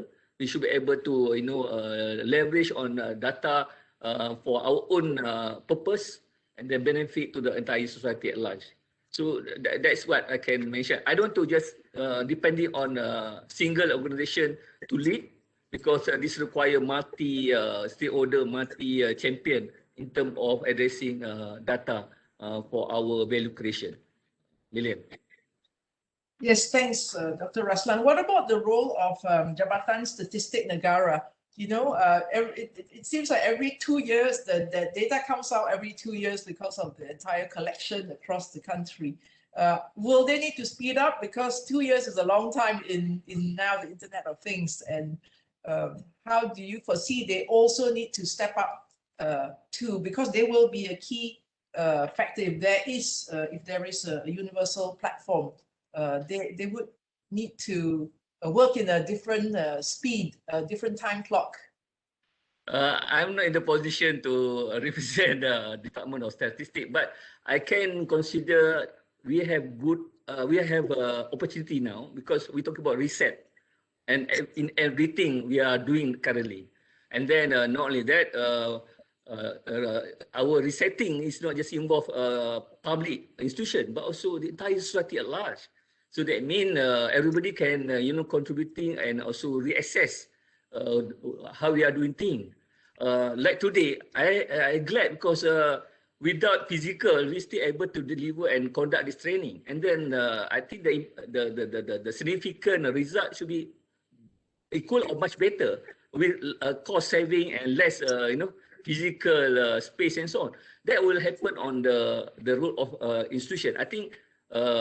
Like Department of Statistics, definitely, I believe they will review the new approach to collect and also to share the data. Definitely, they might able to now leveraging on technology to speed up, enhance their current works in sharing the data and also collecting data and also the issue now back to what we do with the data. Once you collect. How much you leverage on the data, not just for yourself, but also for the entire community at large, like industry, the academia, which should be benefit all, instead of benefit only our internal department or our organization. So that's my thought, Lilian. I'm not able to representing the Department of Statistics, but I can see there are opportunity for them to reset or re-strategize and also leveraging on the current situation and adopting new technology and new way in doing things in terms of managing data for our country. Yeah, you certainly look like you have a very, very busy next few years ahead as we proceed to do, and probably it's all constantly changing game. We have one question from the participants from Puan Nurul Faiza from Pejabat Pembangunan Negeri Sembilan. We've been talking a lot about more the hardware and technical aspects. She wants to know to what extent we have the community engaged and aware on the smart city initiatives. Do they understand the larger macro benefits that it brings, or whether it's just about how accessible to information on their mobile, which is their now current immediate experience of it? How much time is spent engaging to get community buy-in? That's, I think, is a question. Perhaps, I think Dr. Razlan, I think that's your question. Okay, I fully subscribe the involvement and the participation of the community for smart city realization. I think without community participation, it's quite difficult for us to address the issue, the challenges, and also how we want to move forward. My experience when I'm leading Yayasan Industry Malaysia in the past, we are targeting at least a key community group, especially on at the leadership level, because we need local champion, we need grounded champion to subscribe and also lead the way. So the role of a leader at the community level as a champion is critical now, because if our leader not embrace this new technology and subscribe smart city vision and mission and agenda, so how to ensure the rest of community will be part of this? But while we rely on the leadership at the community level, we also need to engage the masses, the community at large. At MIC, we have a series of awareness, capacity building, not just for PBT, but also we have serious engagement with the local leaders, especially in few states. Currently, we are working closely with Melaka, Perak, and Penang. These are three states we are close engagement and have series of initiative involve state leadership and also the local community leaders at the particular state I mentioned earlier. So in addition to awareness, I think through seminar, workshop, and talk series, I think we need a handhold or hands-on and best practices which can demonstrate the working model in effective manner. Because sometimes just talking, highlighting the issue, we need to also demonstrate real action at the local level. So in that particular context, we have a few pilot project now. For example, in Melaka, we have what we call Smart Grid Project. As you aware, Melaka, or through with the cooperation of Tenaga Nasional Berhad, as you aware, TNB now roll out smart meter in a few states, especially Melaka. Now they are also roll out in Kuala Lumpur and also Selangor. That's just one example talking about how we can adopt new smart meter to make it and empower user, client in terms of managing the usage of electricity at their level. So not only that, we are expanding that particular project, not just focus on smart meter. We are now bringing other elements like solar rooftop, solar farm, energy efficient building system, as I mentioned about smart home appliances. So this is very critical. Rather than just talking about policy, we need to demonstrate how we can deploy, how we can adopt, how we can encourage the user, especially the community, have that experience, and then see the benefits, rather than talking about just a high level initiative at organizational level.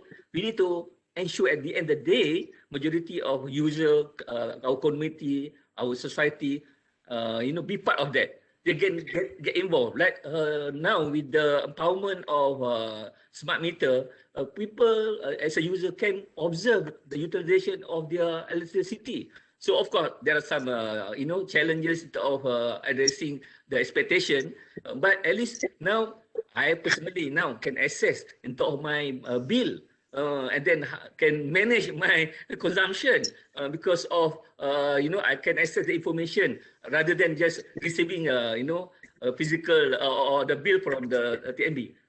Second, I also can generate energy now because I've installed a rooftop on my house. That means I also can have additional income through the energy generation. So this is a kind of life-changing application, life-changing experience to the society. Is a critical rather than just talking about policy and then stop at the organizational level. We need to go beyond organization. We need to go up to the community at large. So that's my response, Lilian.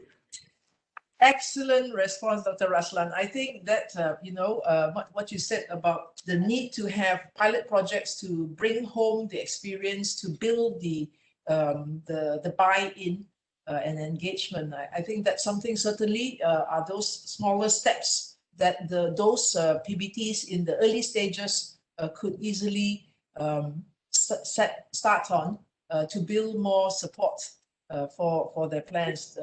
A very, very good point about the significance, the importance of these pilot projects, as you mentioned, solar farm and various small things that they experience themselves. That's the best way. A very good point. I think that's a good advice for all those, especially who are starting up. Also a low-hanging fruit. And I do believe also there are quite a lot of funding for these straight to consumer type of packages, I think, from various ministries, including I think Green Tech has programs like that where you get subsidized solar cells for your home. You just have to apply. I think this importance, as you mentioned, not just be burdened or be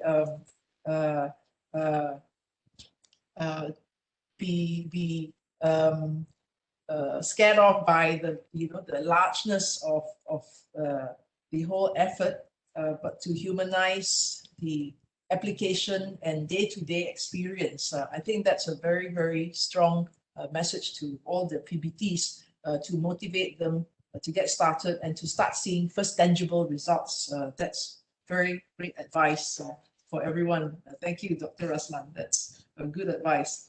There are also some questions again for Putrajaya, still asking. I think these are people who really want to implement. Sabri, they want to know what type of people and which departments would be best to, if they were not able to bring in people with experience, who are the type, what are the type of skills that's needed for initial implementation. This is probably speaking from people on the ground who probably have to put it to work. What's your advice for them? Okay, based on our experience, of course, as I mentioned earlier, that there's two set group of expertise that we need in order for you to implement a smart city in your local authority. So, of course, at the earliest stage, you need basically a city planner to actually, because they are really expert on actually looking at the methodology to do the study and then to come up with the planning of establishing a very detailed plan for your smart city in your area. So I think that is one of the part that I can mention. Then the second group of people, actually more people is more into skill in terms of those people who know more about technology, who know more about IT, who know about things about engineering, about SCADA systems, about environmental sensor, about mechanical. This also can get involved into the second group. Okay, but as I mentioned earlier, the key personnel, which is we can establish in your organization, is actually to have a strong IT background, basically IT background with that can implement the IT knowledge into the operational of your local authority. Yeah, means that how can we use IT in engineering? How can we use IT in monitoring the environment? How can we use IT in actually maintaining your street light, maintaining your building, your lift, road, and etc. So I think the IT personnel in the organization has to be able and to look forwards into getting more knowledge on how not just like before this, when we talk about IT people, we just mentioned about development of systems, development of application. But in this era of smart city, IT personnel need to go into solutions of daily life in terms of operational of local authority. Yeah? So I hope that will answer the questions. So in our place, normally our teams consist of IT and also technology background personnel.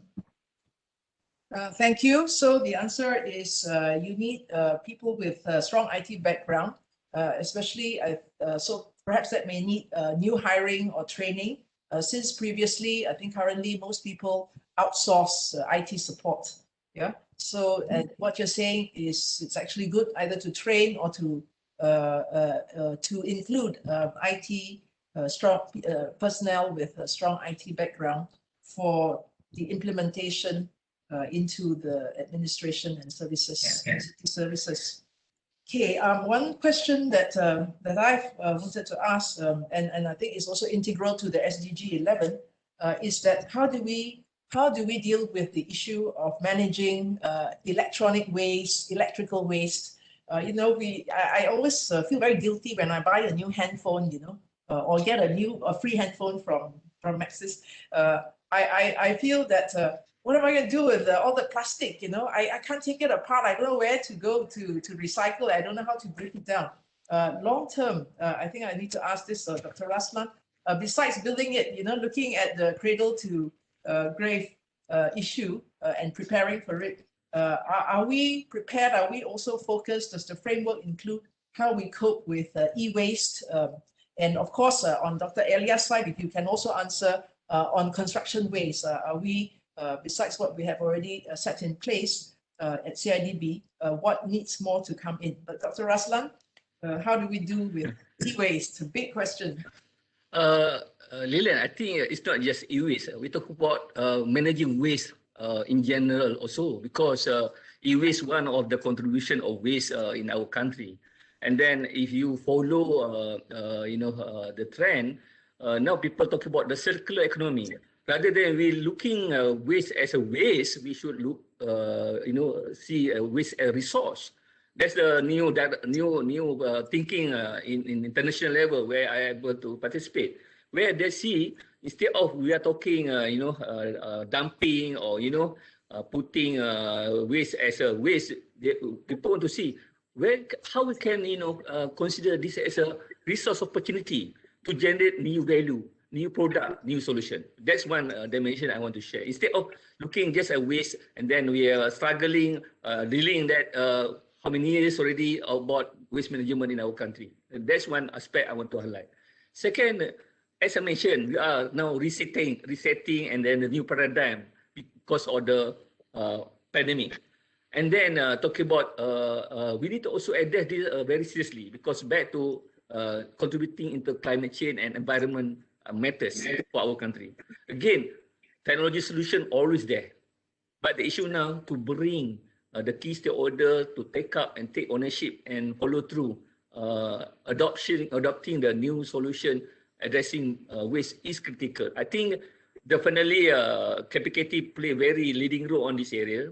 The KKMM on the e-waste should be same thing for the CASA and a few other ministries. They are doing their part, but that's not enough, because finally, if you talk about e-waste, we as a user, we as a consumer also should also play a active role. What happened with our waste program in the past? Because finally, back to the root where this source of waste start from, our home, our house. How disciplined are we in terms of managing those waste? Are we Are we a part of that problem? Definitely. So again, Lilian, I believe this reset time for all of us, thinking new dimension, how we perceive waste, not just a waste. We need to look as a new resource opportunity. Other country, developed country, talking about how they want to utilize waste as a new source of new economy. It's not the linear. They talk about circular, and then how we maximize in terms of capitalizing the abandon of waste in our country. For example, you mentioned about e-waste alert. Let's say our whatever. Some people very creative in terms of turning that particular waste into something, very interesting product and solution. For example, in the textile area, people now accepting bundle as one of the they're not shy away anymore. Recycle their clothes, their whatever they have for the sake of economic and saving costs and so on, for example. So this kind of new paradigm we need, instead of just thinking on one side of waste, and then of course that there are so many effort being done at the government level, but I also want to see active role by the industry and the consumer and user side, especially at the community at large. So I don't have the specific answer for that, but at least my message, let thinking differently. Let's have a new paradigm when we talk about waste. Thank you, Dr. Razlan. He's very clear. Dr. Elias, would you like to comment also on how CIDB has been managing construction waste, and how a smart city framework will require you to have even more stringent policies to manage construction waste, to manage and reduce construction waste? Right. First of all, I'd like to mention here that the construction waste actually is not under purview of CIDB, but is under KPKT through SW Corp. But we are working together in collaboration with SW Corp. CIDB is working with SW Corp in terms of how to promote, how to devise and promote long-term solutions. For example, on the aspects of reducing waste, and also recycling, the reuse, and so on. And in doing that, we have done a lot of CND, construction and demolition waste recycling rate. The baseline now is about 14%. We are working together with the industry so that we can do more than that, increase our effort in the 3 up tadi. On the another aspects of how the construction contribution to environment in the SDG is the greenhouse gas emission, which from our study, actually 70% of the GSG is from the materials. It's not from construction activity on sites, which is just 30%, something like that. But the main thing is from the embodied carbon of the material used. So we will focus the attention now towards solving that using green materials and so on. So I think basically those are the things that CIDB is working together with KPKT on the SDG side, on the green side. And Dr. Mary, would you have any to add to Dr. Elias? Yes, actually, yeah, this is under the purview of KPKT, managing waste throughout the country. Of course, under 672, we have 7 states. But right now, the ministry is in the midst of coming out with a circular economy blueprint, a national blueprint for circular economy. And therefore, we are looking at looking seriously into how to reduce our waste from going into our landfills. So it's either through, of course, it's through recycling. We are going to up our recycling rate from right now. At the moment, we are achieving about 30%, slightly over 30%. We intend to increase it further. And therefore, we are looking into seriously into a circular economy and how we can actually translate waste into wealth, more into the circular economy industry. We believe that there is a lot that we can do to actually reduce our waste to our landfills and make them more productive in terms of coming up with new products from our waste. So basically, we are now in the midst of coming out also with the waste eco park, meaning we are looking at identifying areas we can actually promote the whole waste management, the circular economy industry as a whole, that we want to encourage more players in the market to actually look into converting our waste into profitable products, that can be sold in the market. So this is the way forward for us. And Encik Sabri, does your command center also manage waste from the Putrajaya population? Okay, just some sharing on what we have done here. Basically, in our smart city blueprint, of course, one of the most important element is related to one of our domain, which is the second domain, the smart environment and also the smart homes. So not only inside that domain, inside our the other domain, smart transportation and mobility, we also encourage our use of this green mobility, green transportation. So it is already in place in terms of planning on what we should encourage in terms of advancing into smart city. For the Putrajaya Command Center, we also do monitoring all sorts of activities related to waste management. So whenever our system detect or any pollutions detects, for example, we have sensors in our lake that actually can detect up to 24 parameters. If let's say someone throwing anything into the lakes, the system are able to detect and then alert the command center for further actions. Other than that, we also are managing if anyone throw any rubbish into a certain area or what, actually is 24/7. Actually, we are actually monitoring the activities throughout the cities with all our CCTVs.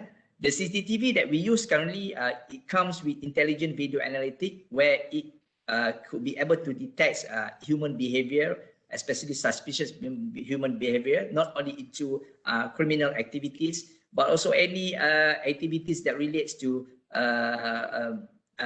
in terms of people trespassing to other places and also do something that you're not supposed to do. So basically, with the help with the technology that we have currently for smart city, I think we have a better way of actually making sure that the city has very good environments, which is one of the objectives in our smart city blueprint. I was about to close, but I saw these questions from Citi, from MDM, which must be answered, which is, will the implementation of smart cities increase the unemployment rate? I think this is a poignant question. I think today, as we post-pandemic, a lot of people are facing difficulties in maintaining their jobs, as a lot of companies are affected.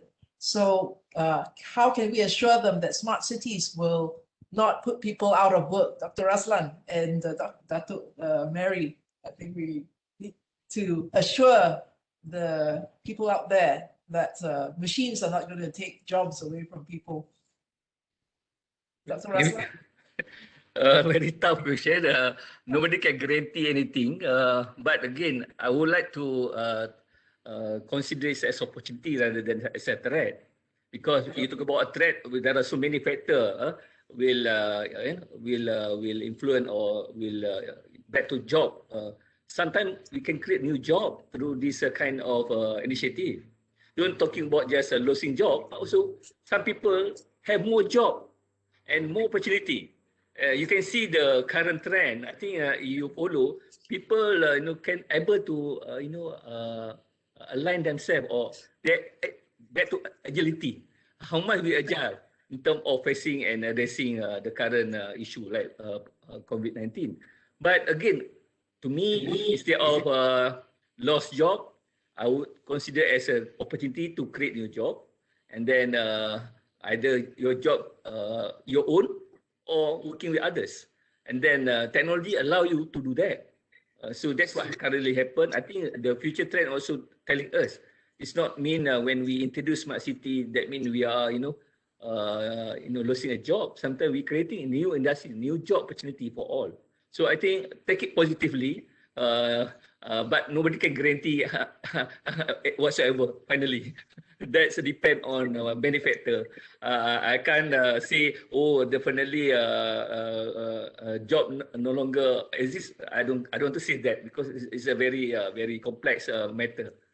I don't know whether I've answered that or not, but perhaps Dr. Mary can respond also. Yes, I also looking to Dr. Mary for the last word on this. All right, I think it has been proven. I mean, this forum itself goes to show that if we have done it physically, probably we'll limit ourselves to 100 to 200.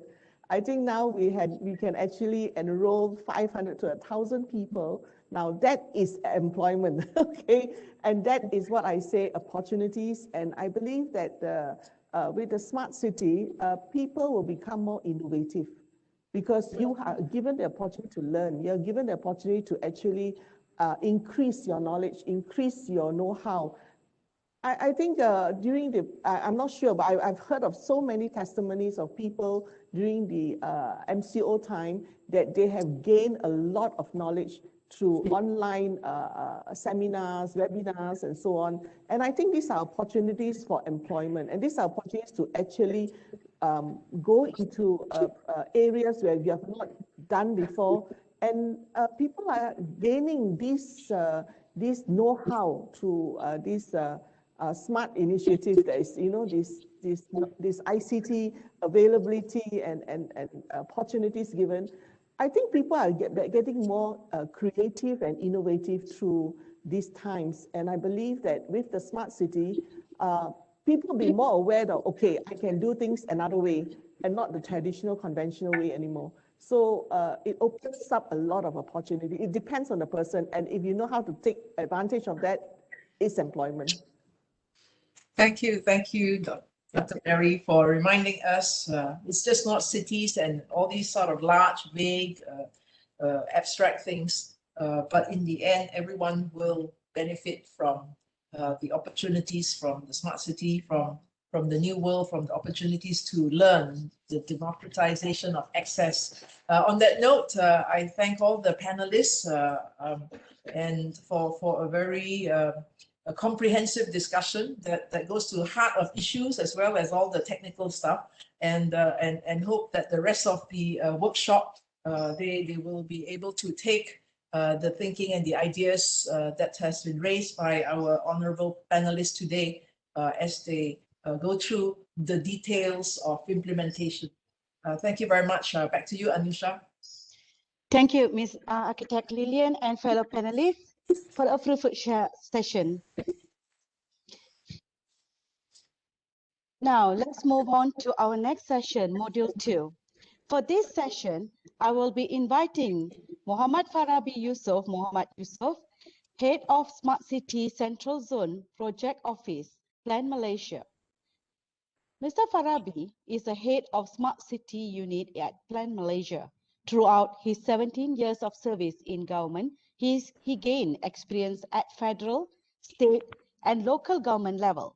He's been involved in the formulation of national urbanization policy and national physical plan, responsible for the hosting of the 9th session of World Urban Forum, WUF9, Kuala Lumpur in 2018. He holds a Bachelor and Diploma of Urban and Regional Planning from the University Technology of Malaysia. Prior to service in government, he works as a patent analyst at GEF6 firm. Now, I would like to welcome Mr. Farabi to deliver his presentation on Smart City Guide to the Role of Planning and Development Process. Assalamualaikum and a very good morning. Anusha, you can hear me? Yes, I can. Okay. Thank you very much, Anusha, for the introductions. And yang berbahagia Dr. Mary Wong Lailin, Deputy Secretary General of KPKT, partners, especially from KPKT, I-KPKT, URBANICE Malaysia, Malaysia Smart City Alliance, GEF, UNIDO, World Banks, other speakers, member of the sessions, and colleagues from the PBT. So I can see a lot of members from PBT joining this session. And before that, I would like to convey the regards from my Director General, Town Planner, Geospatialist, Dr. Shamsaini Shamsuddin, who couldn't be with us today. So she asked me to replace her. So I hope you can bear with me for the next 1.5 hours probably.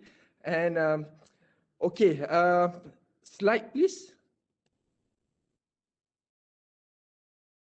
So today I would like to share with you the guide to the role of planning and development process. Next. So the presentation will contain the introduction of the smart city, although all the panelists in the previous session have discussed a surface on the smart city, but I think for the benefit of the large participant today, I would like to share again and reiterate some points, important point to be shared on the smart city. And I think the gist of the presentation will be the focus on the smart planning of our city. So in the previous session, Mr. Musabri also mentioned a lot about the smart city planning. So I think I will try to emphasize on the smart city planning, how important and how we could do it at the national, regional, states and local levels. And probably some the way forward for us to think about it. So next, please. Next. Okay, the evolution of the cities from the garden cities to smart cities. So as a student of urban planning, so we were teach on the garden cities back in the concept of 1902 by Ebenezer Howard. So I believe from 1902 to the current years, a lot of concepts have been introduced to the city development. And if you look at the garden cities, back in 1927, if not mistaken, we also have interpreted and embraced the garden city concept in our cities called Kuala Kubu Baru. So Kuala Kubu Baru is a manifestation of the garden cities and the first planned cities in Malaysia.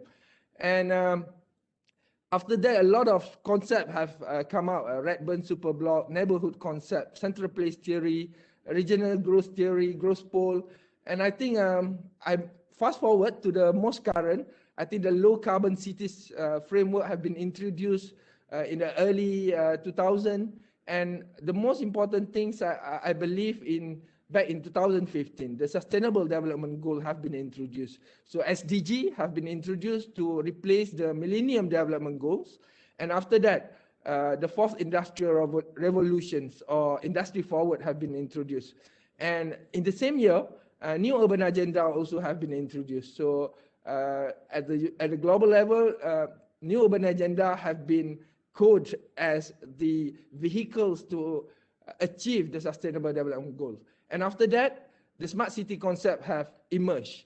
And a lot of buzzwords, IoT, artificial intelligence, Bitcoin, a lot of buzzwords have come out from that. So smart city, I think have been introduced. And I think Malaysia have taken a very good step in introducing the Malaysian Smart City Framework by I-KPKT back in 2019. So I think at the policy level, the government have take very quick actions to embrace this.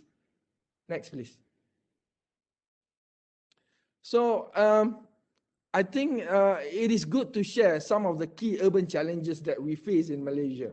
So you can see from the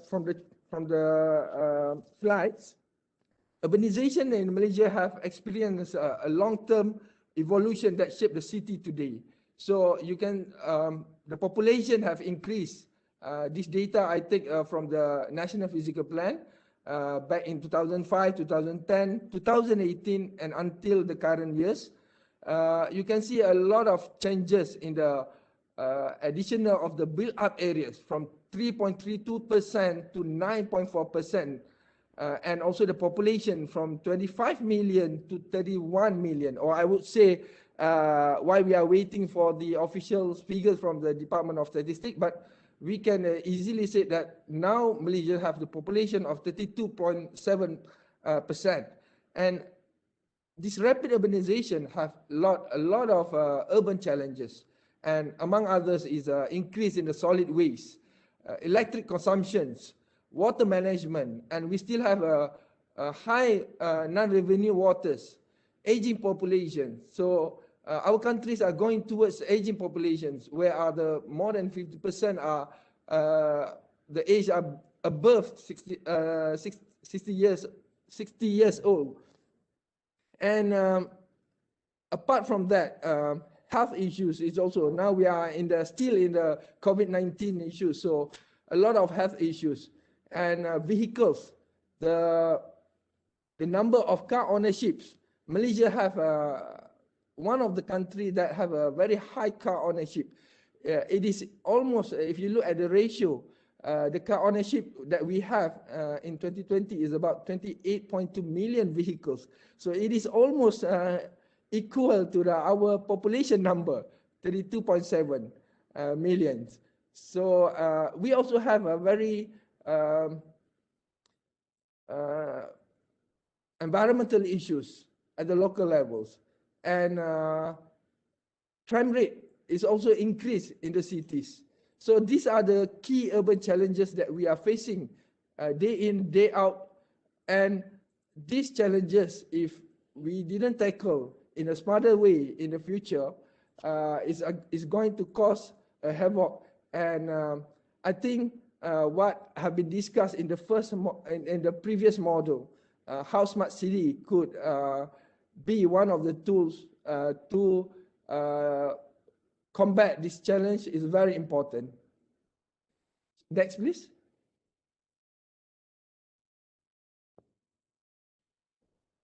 Next slide, please. So back to the what is smart city. Dr. Mary have, I think, have crafted earlier a definition outlined by the Malaysian Smart City Framework. So it is a quite a good definition in the framework, which is the city that embrace ICT in managing the urban challenges. So I think that is a very basic definition.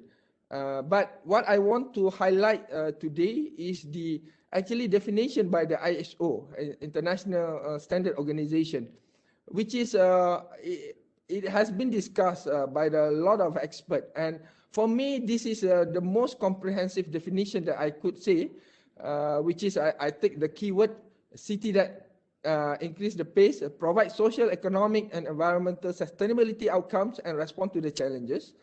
So the challenges that such as climate change, rapid population growth, political, economic instability, and use data information and modern technologies to deliver better services and quality of life to the city, which is including the resident business visitors, for the foreseeable future without unfair disadvantage of others or degradation of natural environment. So without unfair disadvantage of others, this is about sustainability. But I think the most important things that the definition highlighted is the use of data information and modern technology. So they put the data information first instead of modern technology, because technologies come and go, but I think the most important thing is the data. So we want our smart city in the future that use data-driven and more in the scientific decision making. That is why data is very important. So next, please. So if you look, I don't want to quarrel very long on this, but just to give some comparison between the traditional cities and smart cities. So smart cities, I think this is the opportunity that in terms of planning, it is more coordinated and holistic, which is planning before this, it is more ad hoc and decentralized, and resources are shared. So we talk about the very limited resources, and these resources need to be shared to have optimum impacts.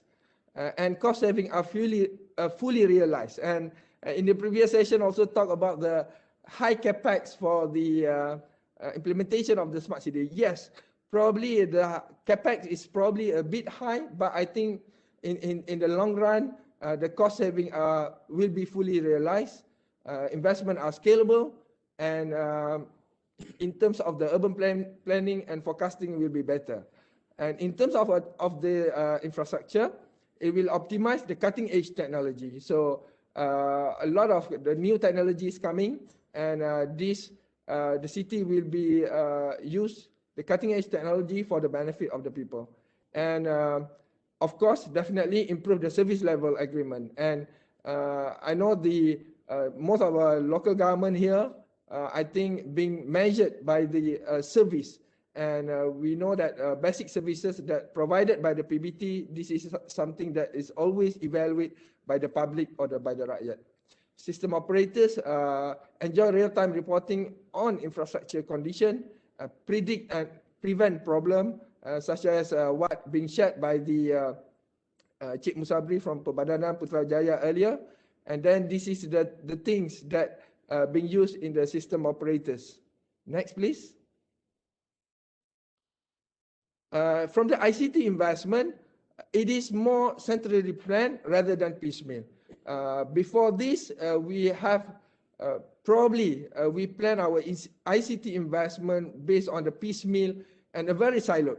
The IT department invested, planning department and the building impact department also have their own system. But with the smart city, this system need to be integrated. Through this integration, I think this is what we call as centrally planned. So there is no siloed, so it is de-siloed, and it can be deployed across city department and project. So this will deliver optimal benefit and provide the maximum value and saving in the long run for the local government or any agencies.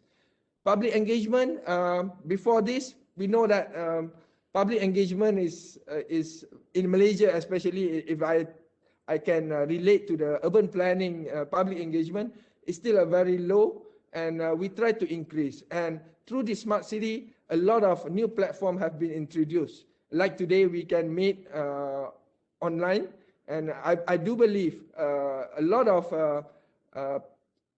platforms have started to move to the online platform, and a lot of people can be engaged through online, and we can increase the public participation through this initiative. And the last one, I think, is about the sharing of data. And sharing of data is very important. Before this, we talk about the siloed. A lot of study have been done, a lot of research have been done at the department level, ministry level, but it is not being shared with other departments. But through the sharing of data, and I think Mampu have introduced a lot of sharing data, Data Raya Sektor Awam, and a lot of other initiatives that this might enable innovation in the future. A lot of people, a lot of public agencies can access to the data that previously have been coded as confidential, sulit dan sebagainya. So this shared between department is better correlated with other services as well. So this will improve the result in the future. Next, please.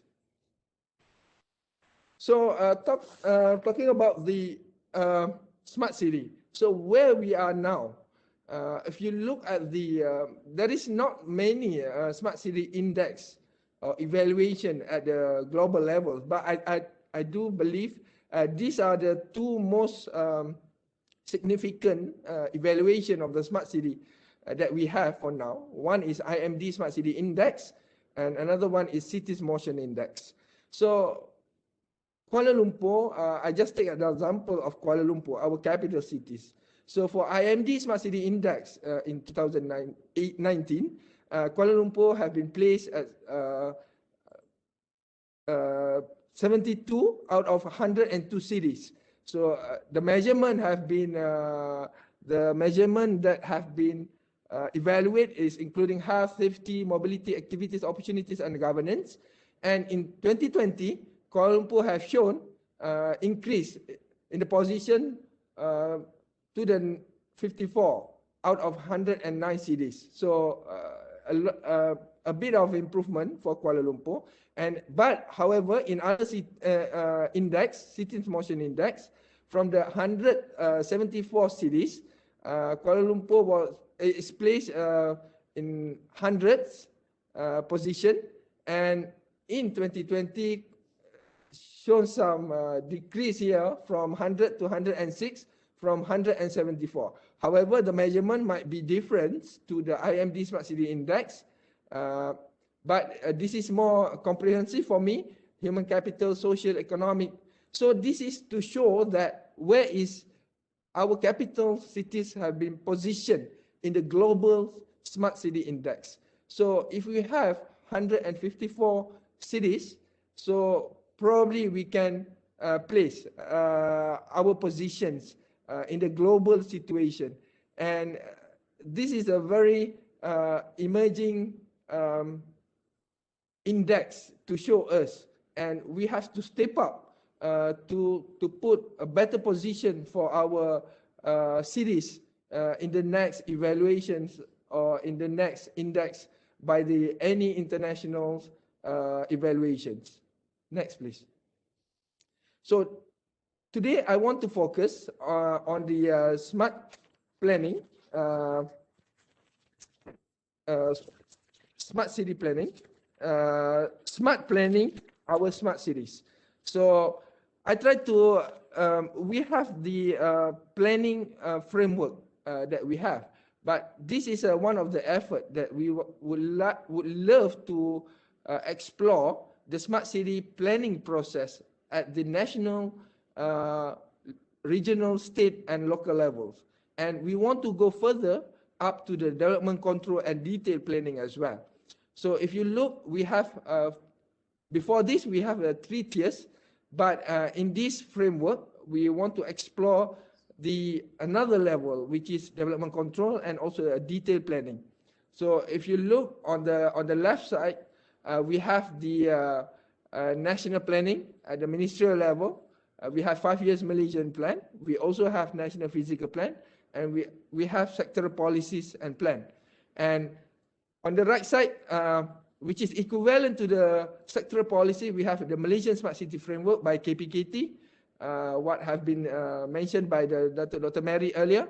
So at the local, regional and state level, we have the regional state development plan, such as I took for example, a lot of plans have been developed at the state level, Kedah, Maju, probably Smart Selangor as well. And we also have the Smart City Blueprint at the state level. For now, I do believe that Smart Selangor have come out with their blueprint. The most recent one is Kuala Lumpur. They come out with the My Smart Wilayah. It is a statewide blueprint. And I do believe other states also come out with their digital blueprint. So digital blueprint is a good start. Probably they will tackle the smart city vertical as well. And I think the lowest level, we have a local plan.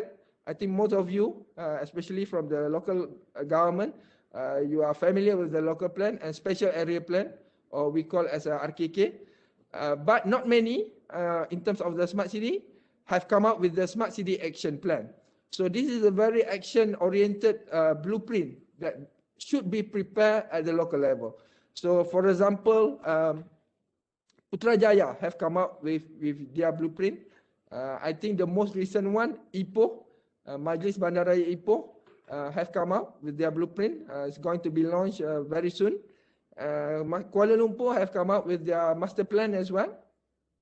And I do believe a lot of local government also preparing their smart city action plan in the future. So smart city action plan is a very important stage that I want to highlight today. You can do a smart city planning process, whether at your local plan, which is a statutory document, or in absence of the local plan, let's say your local plan just being prepared or is still a long way to being reviewed, you can prepare a smart city action plan, which is a manifestation for the long term and a strategic term for the smart city for your area. And the last one, what we want to introduce is the smart city interpretation at the development control and also the detailed planning. So we know that at the detailed planning, we have planning permission, engineering plan, building plans, and also other plans such as a landscape plan and other plan as well. So next, please. Okay, let me touch a bit on the Smart City Framework 2019-2025, Dr. Mary. So we have, for those who are yet to know about the Smart City Framework, we have 16 policies, 36 strategies, 112 initiatives, and 92 indicators. So in this Smart City Blueprint have rules, a 7 smart city component, which is smart governance, smart people, smart digital infrastructure, smart economy, smart mobility, smart living, and also smart environment. So these are some of the key areas that are being highlighted in the Smart City Framework. So this framework has highlighted on how the smart city at the national levels in terms of the policies, strategies, and initiatives that should be delivered up to 2025. Next. So, in relation to today's discussion, I want to have a special highlight on the digital infrastructure, because I think what are the key immediate action for us at the local levels, at the state levels, and also at the federal levels, is to help our friends at KKMM and also MCMC to materialize the aspiration of Jendela. So Jendela is about the National Digital Infrastructure Plan. And we know that there are 3 key areas and aspiration for the Jendela. One is to achieve the 100% of the 4G coverage in populated area and the speed of 100 Mbps by beyond 2022, and also adopting the 5G, which is the next generation of telecommunication. And the next aspiration is gigabyte access to 9 million premises. So gigabyte access is actually a fixed broadband. So for now, if not mistaken, we have about 4 million plus premises that could connected to the fixed broadband. And beyond 2022, the Jendela aims to achieve 9 million premises. And how we can assist to achieve the 100% 4G coverage and 9 million premises to be accessed by the fixed broadband. So actually we have a very vital roles here, especially at the local government level, in terms of expediting and also accelerating this process to achieve this aspiration. And the last one, I think, a readily accessible digital infrastructure map. So digital infrastructure map is very important, and we are also working closely with the MCMC to come up with the digital infrastructure map, which is at PLANMalaysia or KPKT, we have the I-Plan. So I think the local government, you're quite familiar with the I-Plan, and we want to integrate with the CIMS, Communication Infrastructure Management System, owned by the MCMC. So next. So another one, this is probably just a heads up, communication infrastructure planning. So communication infrastructure planning is very important for us to achieve the national Jendela aspiration. So I do believe in the previous MNKT have been agreed to acknowledge and recognize communication as the third public utility. So in doing this, MCMC also have come up with the GPPI, or Communication Infrastructure Planning Guidelines, which is outline a lot of new guidelines with regards to communication. A new threshold have been introduced as well. A new standard have been introduced, such as you need now to reserve some reserve for the communication infrastructure, similar to if you plan any at the planning permission KM or development order level, we have reserve for TNB, reserve for water resources, bekalan air, and now we need to reserve for communication as well to make sure that we have a better and good communication in the future. And also a minor communication infrastructure. So minor communication infrastructure is very important for the future. Now the government is going to optimize the 4G generation, fourth generation, and to the next level, the 5G. A lot of minor communication will come to our cities to make sure that our connectivity will be increased in the future. Next, please. So My Digital, this is one of the new initiatives with the focus of the digital and economy blueprint by the APU. So I think My Digital also will accelerate the implementation of the smart city. So at the local levels, state levels, we need to give a special emphasis on My Digital. A lot of actions and initiatives have been highlighted in My Digital. So for you during the preparation of the local plan, RKK, or the Smart City Action Plan, these are documents that we need to consider and look closely and how we want to interpret this policy at the national level, to the state, and also to the local levels. Next. National Policy for Industry 4.0. So this is another national policy that we have. And this policy also have identified a smart city as one of the verticals that need to be focuses in their policy as well. Next, please. National IoT Strategic Roadmap.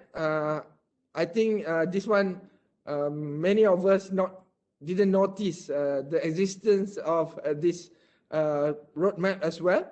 So this roadmap has been formulated by the MIMOS with MOSTI, and I do believe a lot of IoT strategic action plan. And one of the key highlight is actually to develop Malaysia as the regional development hub for IoT as well.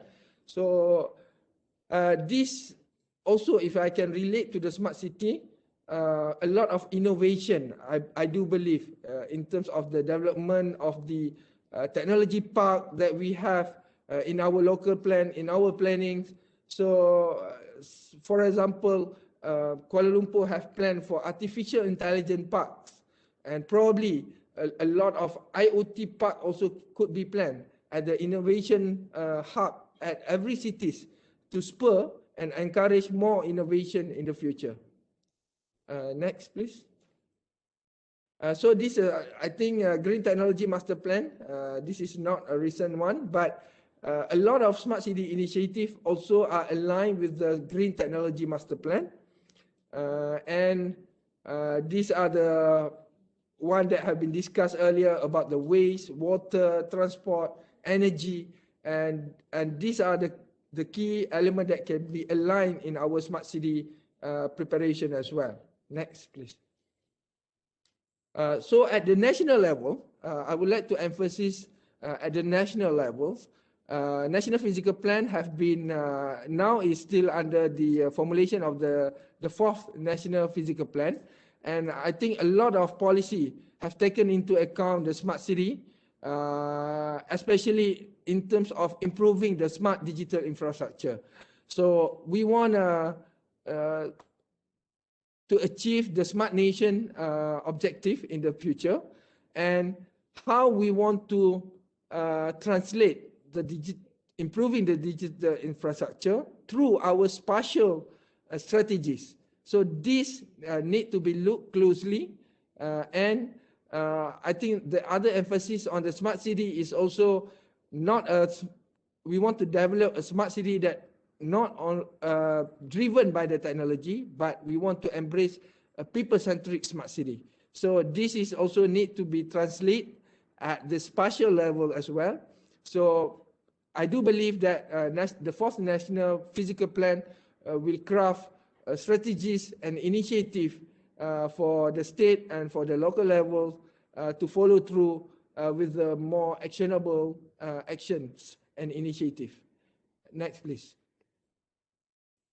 At the state levels, I have gone through a few state structure plan, and I put some of the example. So the state level also have interpret. So for in this case, I put Perak structure plan. They have put a few initiative on the smart city, and in terms of the strategy as well. So they give a very good emphasis on the smart and sustainable water management, for example, on the smart meters and warning system. And beside that, they also come out with the strategy which city should give more priorities. In the previous session, Dr. Raslan also mentioned about the funding. We know our resources are very limited. So we need to prioritize in terms of giving our cities. Where are the concentration of the people? Where are the key challenges, the high key challenges that we face in our cities in the state context? So Perak able to identify their main cities. They mentioned here Ipoh, Manjung, Taiping, and Tanjung Malim will be the focus city to implementing the smart city initiative. Besides that, in the absence of the smart city structure plan, cities state also come out with the smart city action plan or blueprint, I would say. Wilayah also, I mentioned earlier, Smart Selangor, and also I think the first one, IRDA, I think Puan Maimunah is also around. IRDA have come up with the smart city blueprint earlier than other cities. I think this is a very good initiative at the regional and also a state level. How the examples of smart city have been put as a guiding policy for the local level to interpret in their more action-oriented action plan. Okay, next one, please. Okay, smart city local planning. So this is a very crucial part where our smart city should be planned. And I do believe that having been located at the project office of Central Zone, or for the local authorities, you know us as the Pejabat Project Zone Tengah.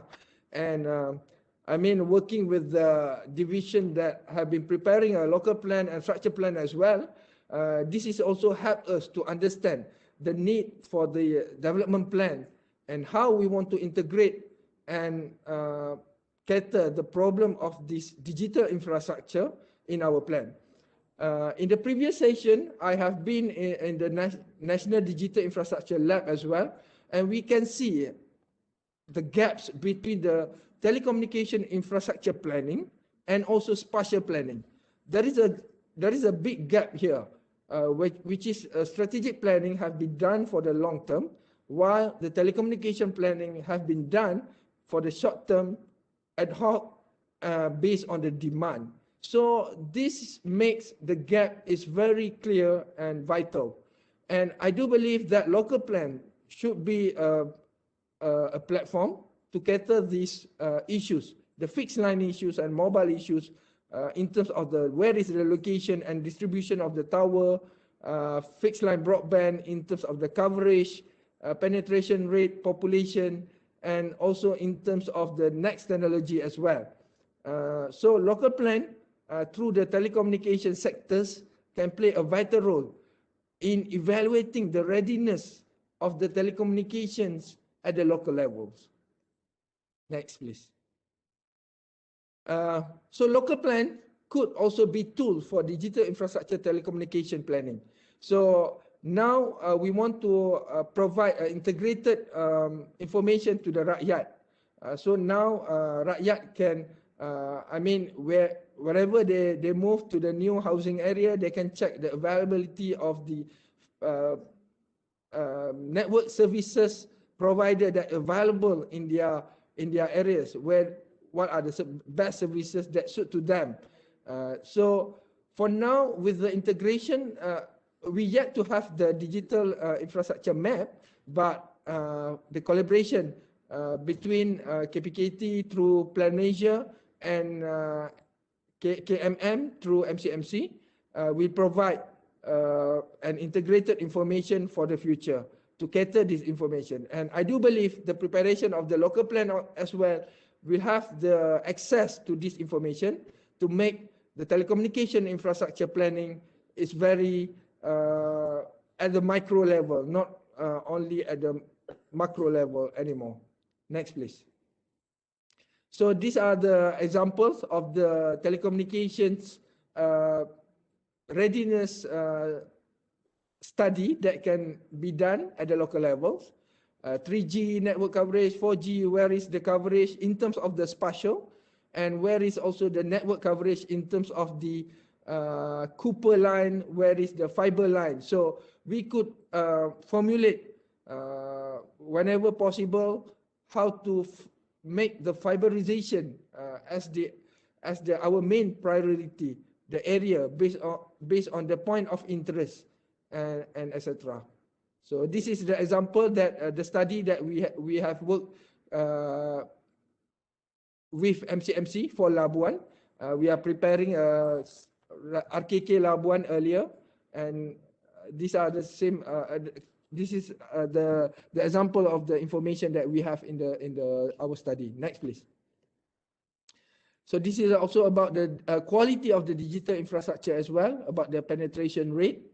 So you can see the penetration rate is very important to show about the affordability to the services of the rakyat. Next, please. So this is a very important, very close to our heart. We talk about the internet speed. So a lot of now we know that our country, the average speed is about 25, and through Jendela we want to achieve beyond 2020 100 Mbps. So we know that where we are now, so we are at 20.74 megabit per second. So we want to leapfrog from 20 to hundreds. So it's almost 5 times additional speed that we want to add. So these translations of this to achieve the 100 megabit per second aspiration need to be triggered down at the spatial level as well. So a lot of telecommunication infrastructure need to be planned properly, and a close collaboration need to be done with the MCMC at the local levels. Next, please. Okay. So local plan is very important. So for me, it's a comprehensive strategy and initiative on the smart city. So we are talking about the smart city local plan that is very people oriented. So these are the examples of the simple tables that can be translated in the preparation of the local plan. We can relate to the outcomes and also the priority, and what are the solution and technologies that we could put in the local plan as well. So the next one is about the implementation. So if the local plan, I do believe the YDPs, the planners from the local government that around today can embrace this kind of smart city outcome, and they can relate to the outcome that they want for their cities. Next, please. So this is the example of how Ipoh have come out with their local plan as well, and at the same time, Ipoh also have their smart city action plan. Next, please. Next. So these are some of the example how Ipoh. We talked about the WTE earlier. So this is about waste to energy. Next, please. Okay, this is also about the application that we have in Ipoh and also in Selangor, Selangor Intelligent Transport System. That they try to mention smart application that they have in their local plan as well. Next. So, in absence of the smart city, for those cities who are preparing their local plan, this is the best time to put the smart initiative and interpretation in your actions. But however, for the cities that want to come up with their special smart city action plan, I think we are, at the PLANMalaysia, we are encouraged cities to come out this. So this smart city action plan can be a roadmap for a specific project and initiative, and it can be crafted in the quick win, short term, medium and long term. And this is a very useful for the budget preparation. As mentioned by Cik Musabri, you can ask the budget from the ministry, from the MOF, EPU and other financing mechanism as well. Okay, next please. Okay, at the development control, this is another level. So I do believe that a lot of local government has started to introduce their initiative at the planning permission, engineering plan and also building plan. For example, crime prevention through environmental design, pedestrian walkway for smart mobility, CCTV, telecommunication transmitter tower, MCI, EV charging, and also fiberization.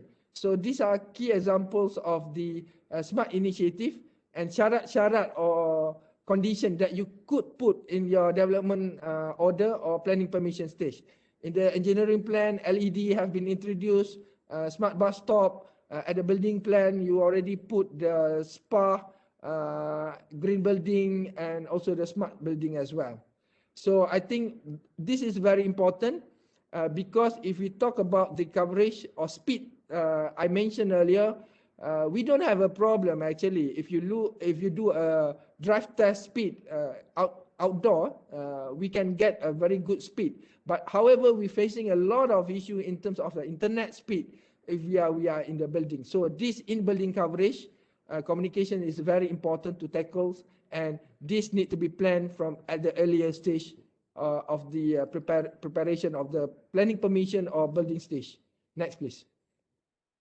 So this is kind, I just probably flip through because I don't think I have a long time here.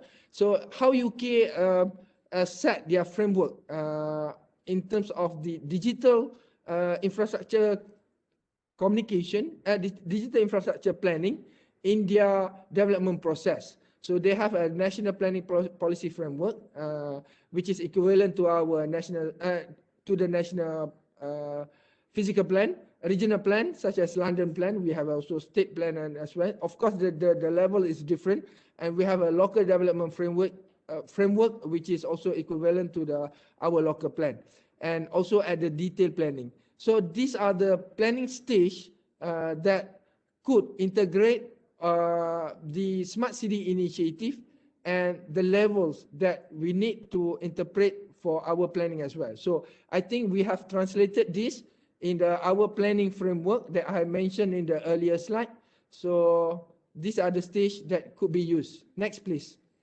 So these are the key recommendations that can be put at every levels. So if you at the detailed planning project, so what are the solutions that you could introduce at the detailed planning for the KM level, building plan level, and also at the engineering level.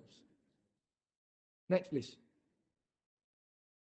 Okay, so this is the example. So at the national level, the policy is more on the supporting high quality communication. So planning policies and decisions should support the expansion of the communication network. And this need to be interpreted at the state levels and also at the local levels. I give some quick examples. Next, please.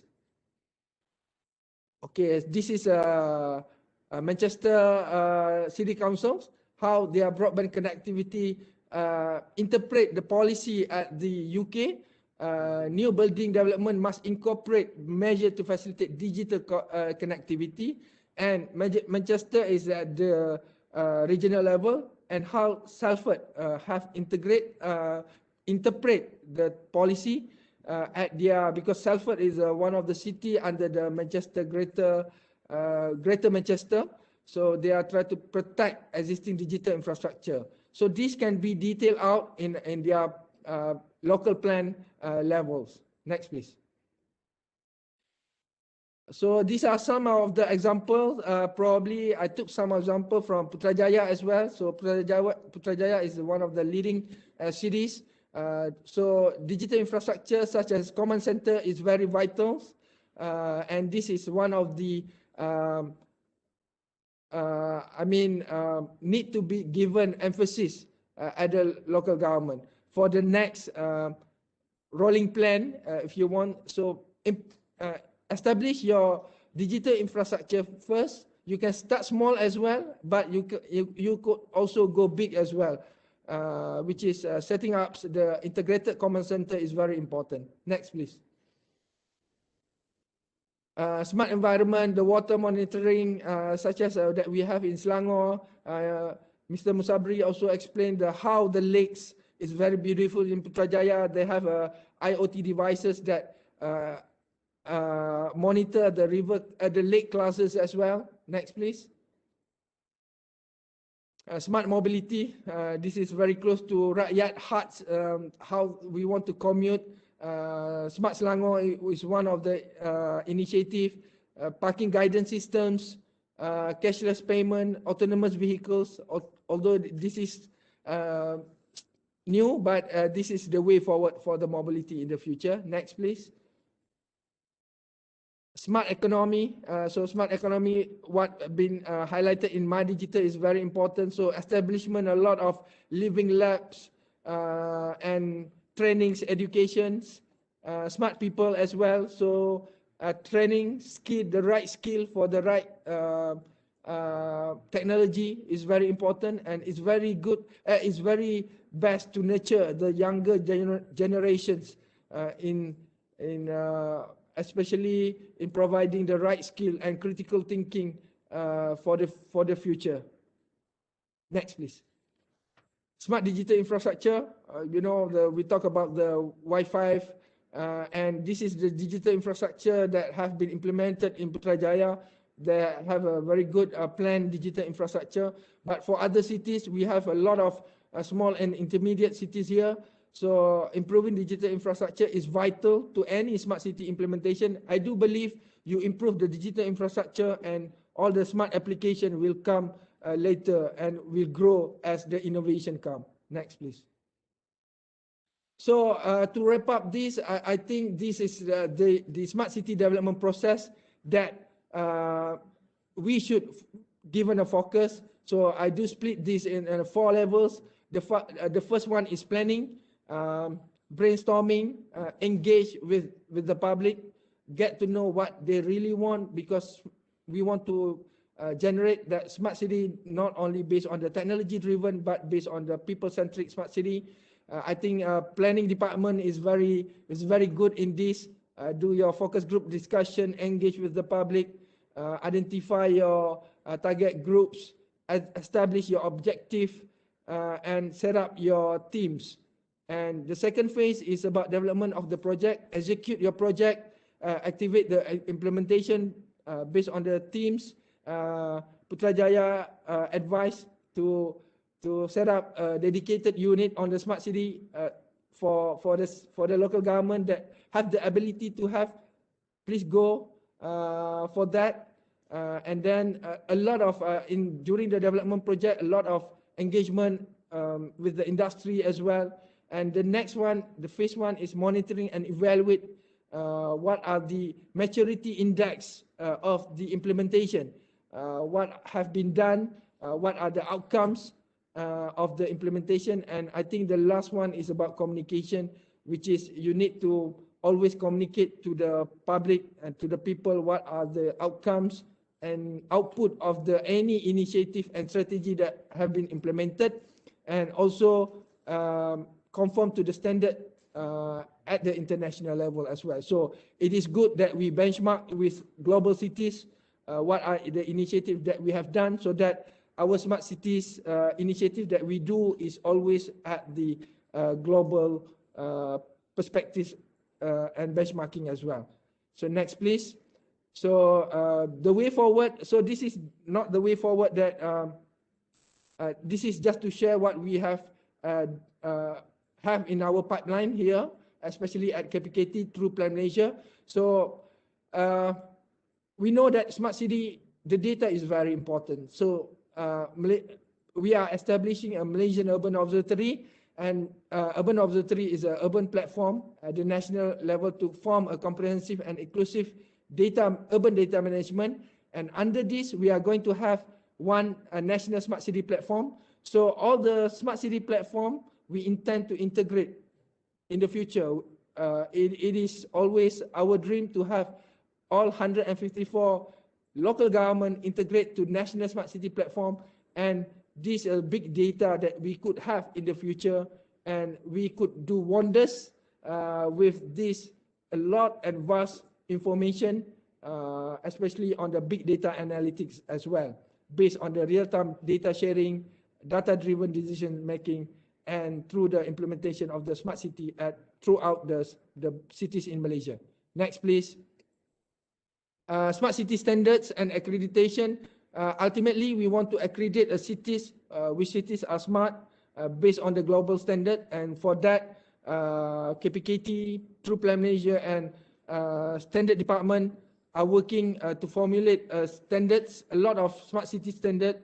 So one of the need is one of the earlier standard that we are formulating is on the indicators of smart city, and we do hope that by 2023 we are going to have the first certification probably and accreditation on the smart city. Next, please. Strategic collaboration with the MCMC, the one that I mentioned earlier. So for the local government, in the future, the next generation of the local government or structure plan, we could do more extensive digital infrastructure and readiness exercise, very extensive, based on the data that we are going to share between iPlan and CIMS. So this data is very important to deliver a good telecommunication infrastructure at the local levels. Next, please. An awareness program. So awareness program, a lot of awareness that we are doing. So today is one of the partnership and collaboration to improve the understanding of the smart city. And I do believe in the context of smart city planning, PLANMalaysia are always open to the local government out there to help more on the advisory role for you if you want to come out with the smart city action plan. And we have, I think the previous collaboration and partnership with Ministry of Federal Territory and Majlis Bandaraya Ipoh have proven that we could come up with a long-term planning, smart city planning that is based on the city challenges and the needs of the rakyat rather than technology driven. With that, I would like to end and I would love to open for the Q&A session. Thank you, and back to you, Anusha. Thank you, Farabi. I have few questions from the audience. All right, let me provide you the first question from Nur Hamimi. Okay, the question sounds like, based on the framework of Malaysia Smart City, in Smart People highlights the talent and skill.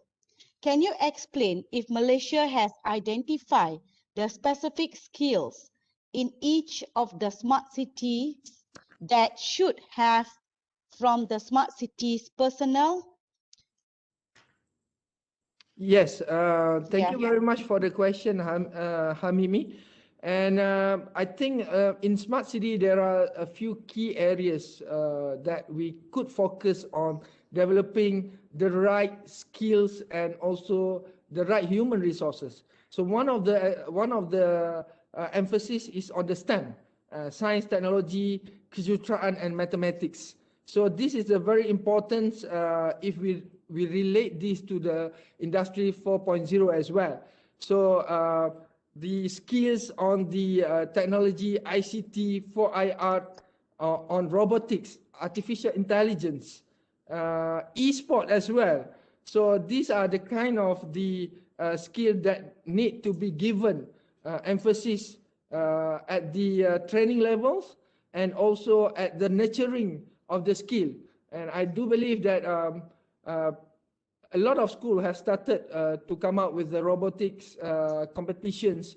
Hackathon is one of the things as well to achieve this.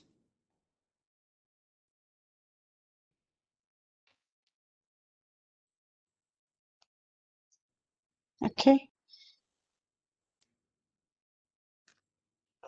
Okay, for the next question, Farabi, from Sharifa.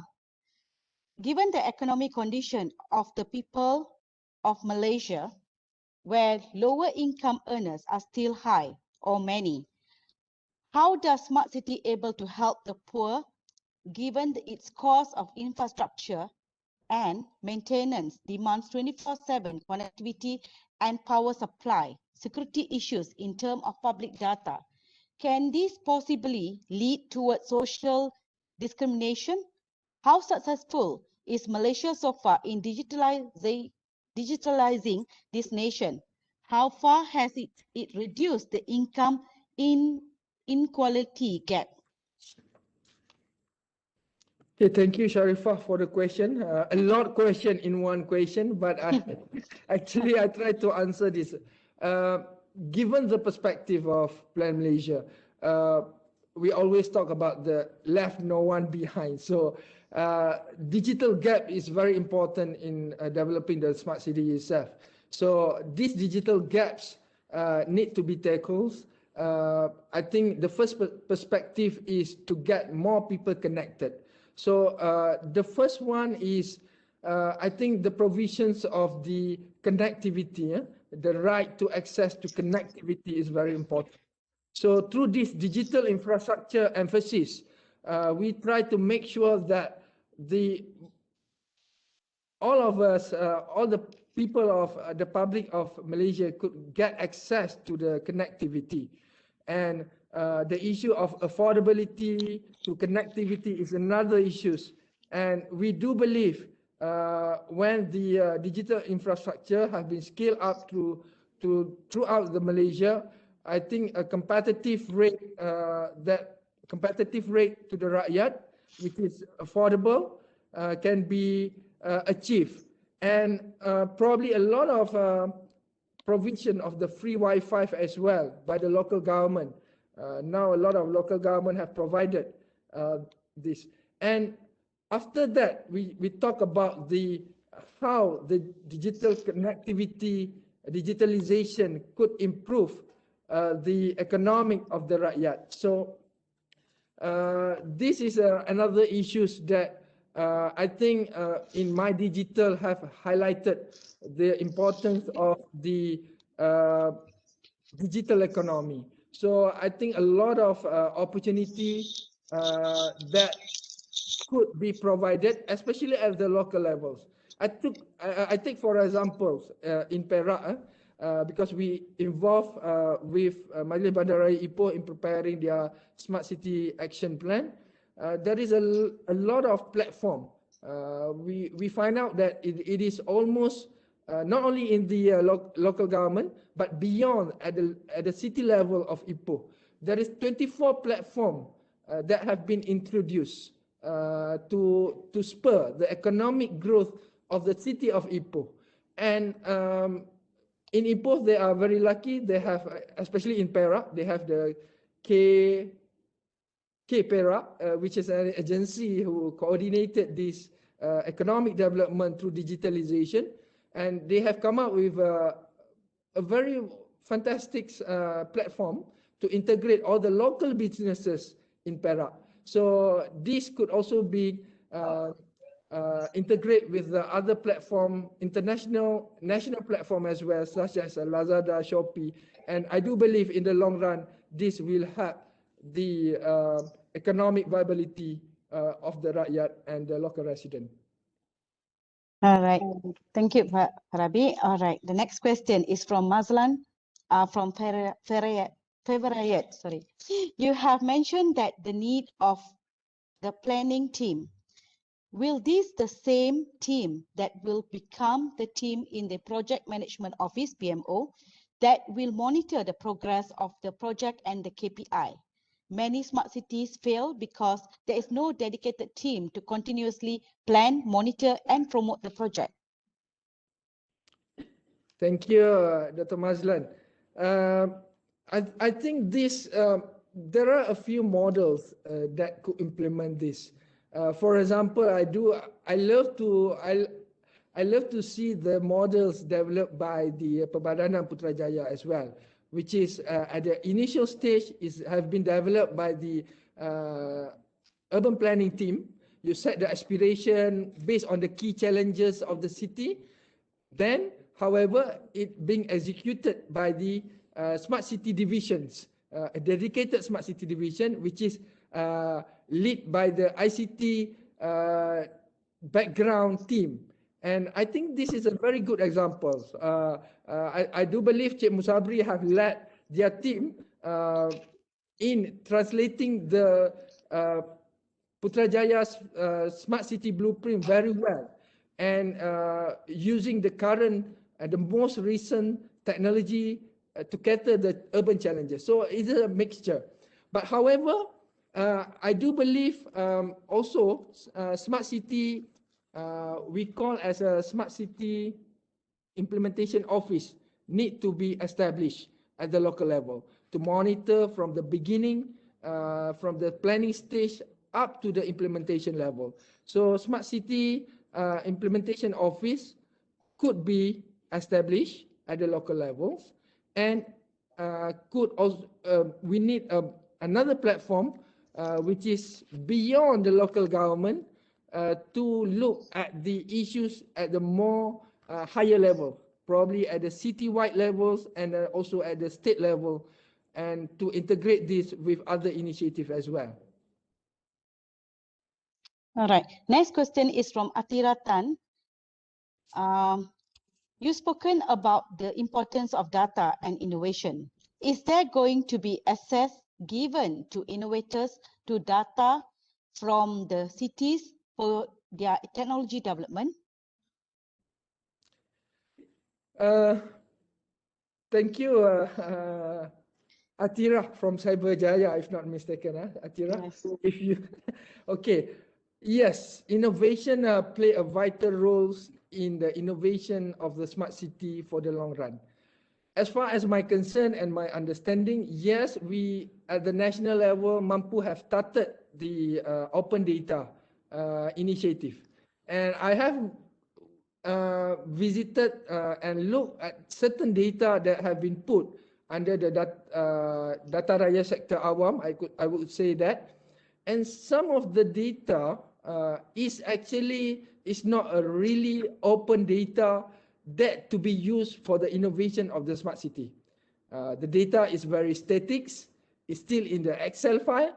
So what we meant for the open data for the smart city is actually that data which is ever ready to be integrated using the API or standalone integration that could be used for the innovation of the future. For example, I take the traffic data that have been generated by the cities. That data, of course, probably there are other cities that share, but however, it is not on the real-time data. It is based on the frequent data and not the latest one. But in the smart city environment, the ideal smart city environment, we need the most recent data that, if not real time, it is near time. So the innovators and inventors out there could use that data for the innovation of the future based on the challenges of the city. All right. Okay. The final question is from Nur Azlin Ahmad. Is there any budget and focusing special tasks highlighted in the plan for every states? It depends. I think for example, for if you look at the Smart Selangor, Smart Selangor have crafted a very beautiful document, and it is for me, Smart Selangor have come out with the action-oriented smart city blueprint, and I do believe they have identified the budget and the financing systems in the blueprint as well, because the establishment of the smart city and the formulation of the need come together with the governance of it. So it is quite easier for Selangor to expedite the actions of the smart city, Smart Selangor. But for we are also involved in the wilayah smart city state blueprint. However, for wilayah, they have a different mechanism, which is their blueprint is more like a guiding policy to guide their 3 cities under the wilayah persekutuan. And at the local levels, they will come with more a detailed plan, and they let the freedom and flexibility to the cities to identify the budget for the implementations, which is the cities are Kuala Lumpur, Putrajaya, and also Labuan. So there are two kinds of implementation. It can be very specific at the statewide blueprint, but it also could be a very specific and action-oriented at the local level as well. All right. Okay. One final question, just a bit. Okay. How to come out with a good smart city plan? Oh, okay.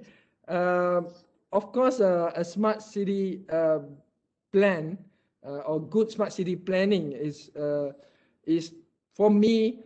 We need to understand what are the community or the public needs and to cater the urbanization issue. So it is important to have that a smart city initiative that have a direct human touch to the rakyat and to the public.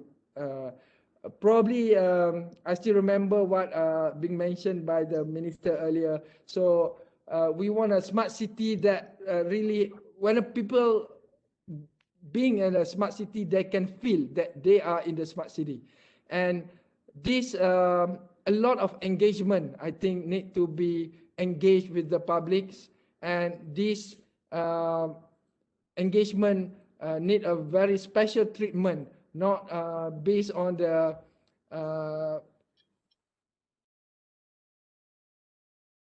need to be based on the aspiration of the rakyat itself. And data is very important in planning the smart city. And I do believe the will by the leadership down there is very important. So we need more leaders that have been bold and strategic in come out with a lot of smart city initiative in the future. And the last one is partnering with the industry. Industry play a vital role because they are the one who bring the technologies and digital infrastructure as well. So these are the key elements for the good smart city plan. All right. Thank you, Muhammad Farabi, for a wonderful and knowledgeable session. Now we'll take a break for lunch and resume back at 2 p.m. and we'll continue with Module 3 and Module 4. Right? You may stay online and resume back later at 2 p.m. Thank you for joining. Thank you, Anusha. All right.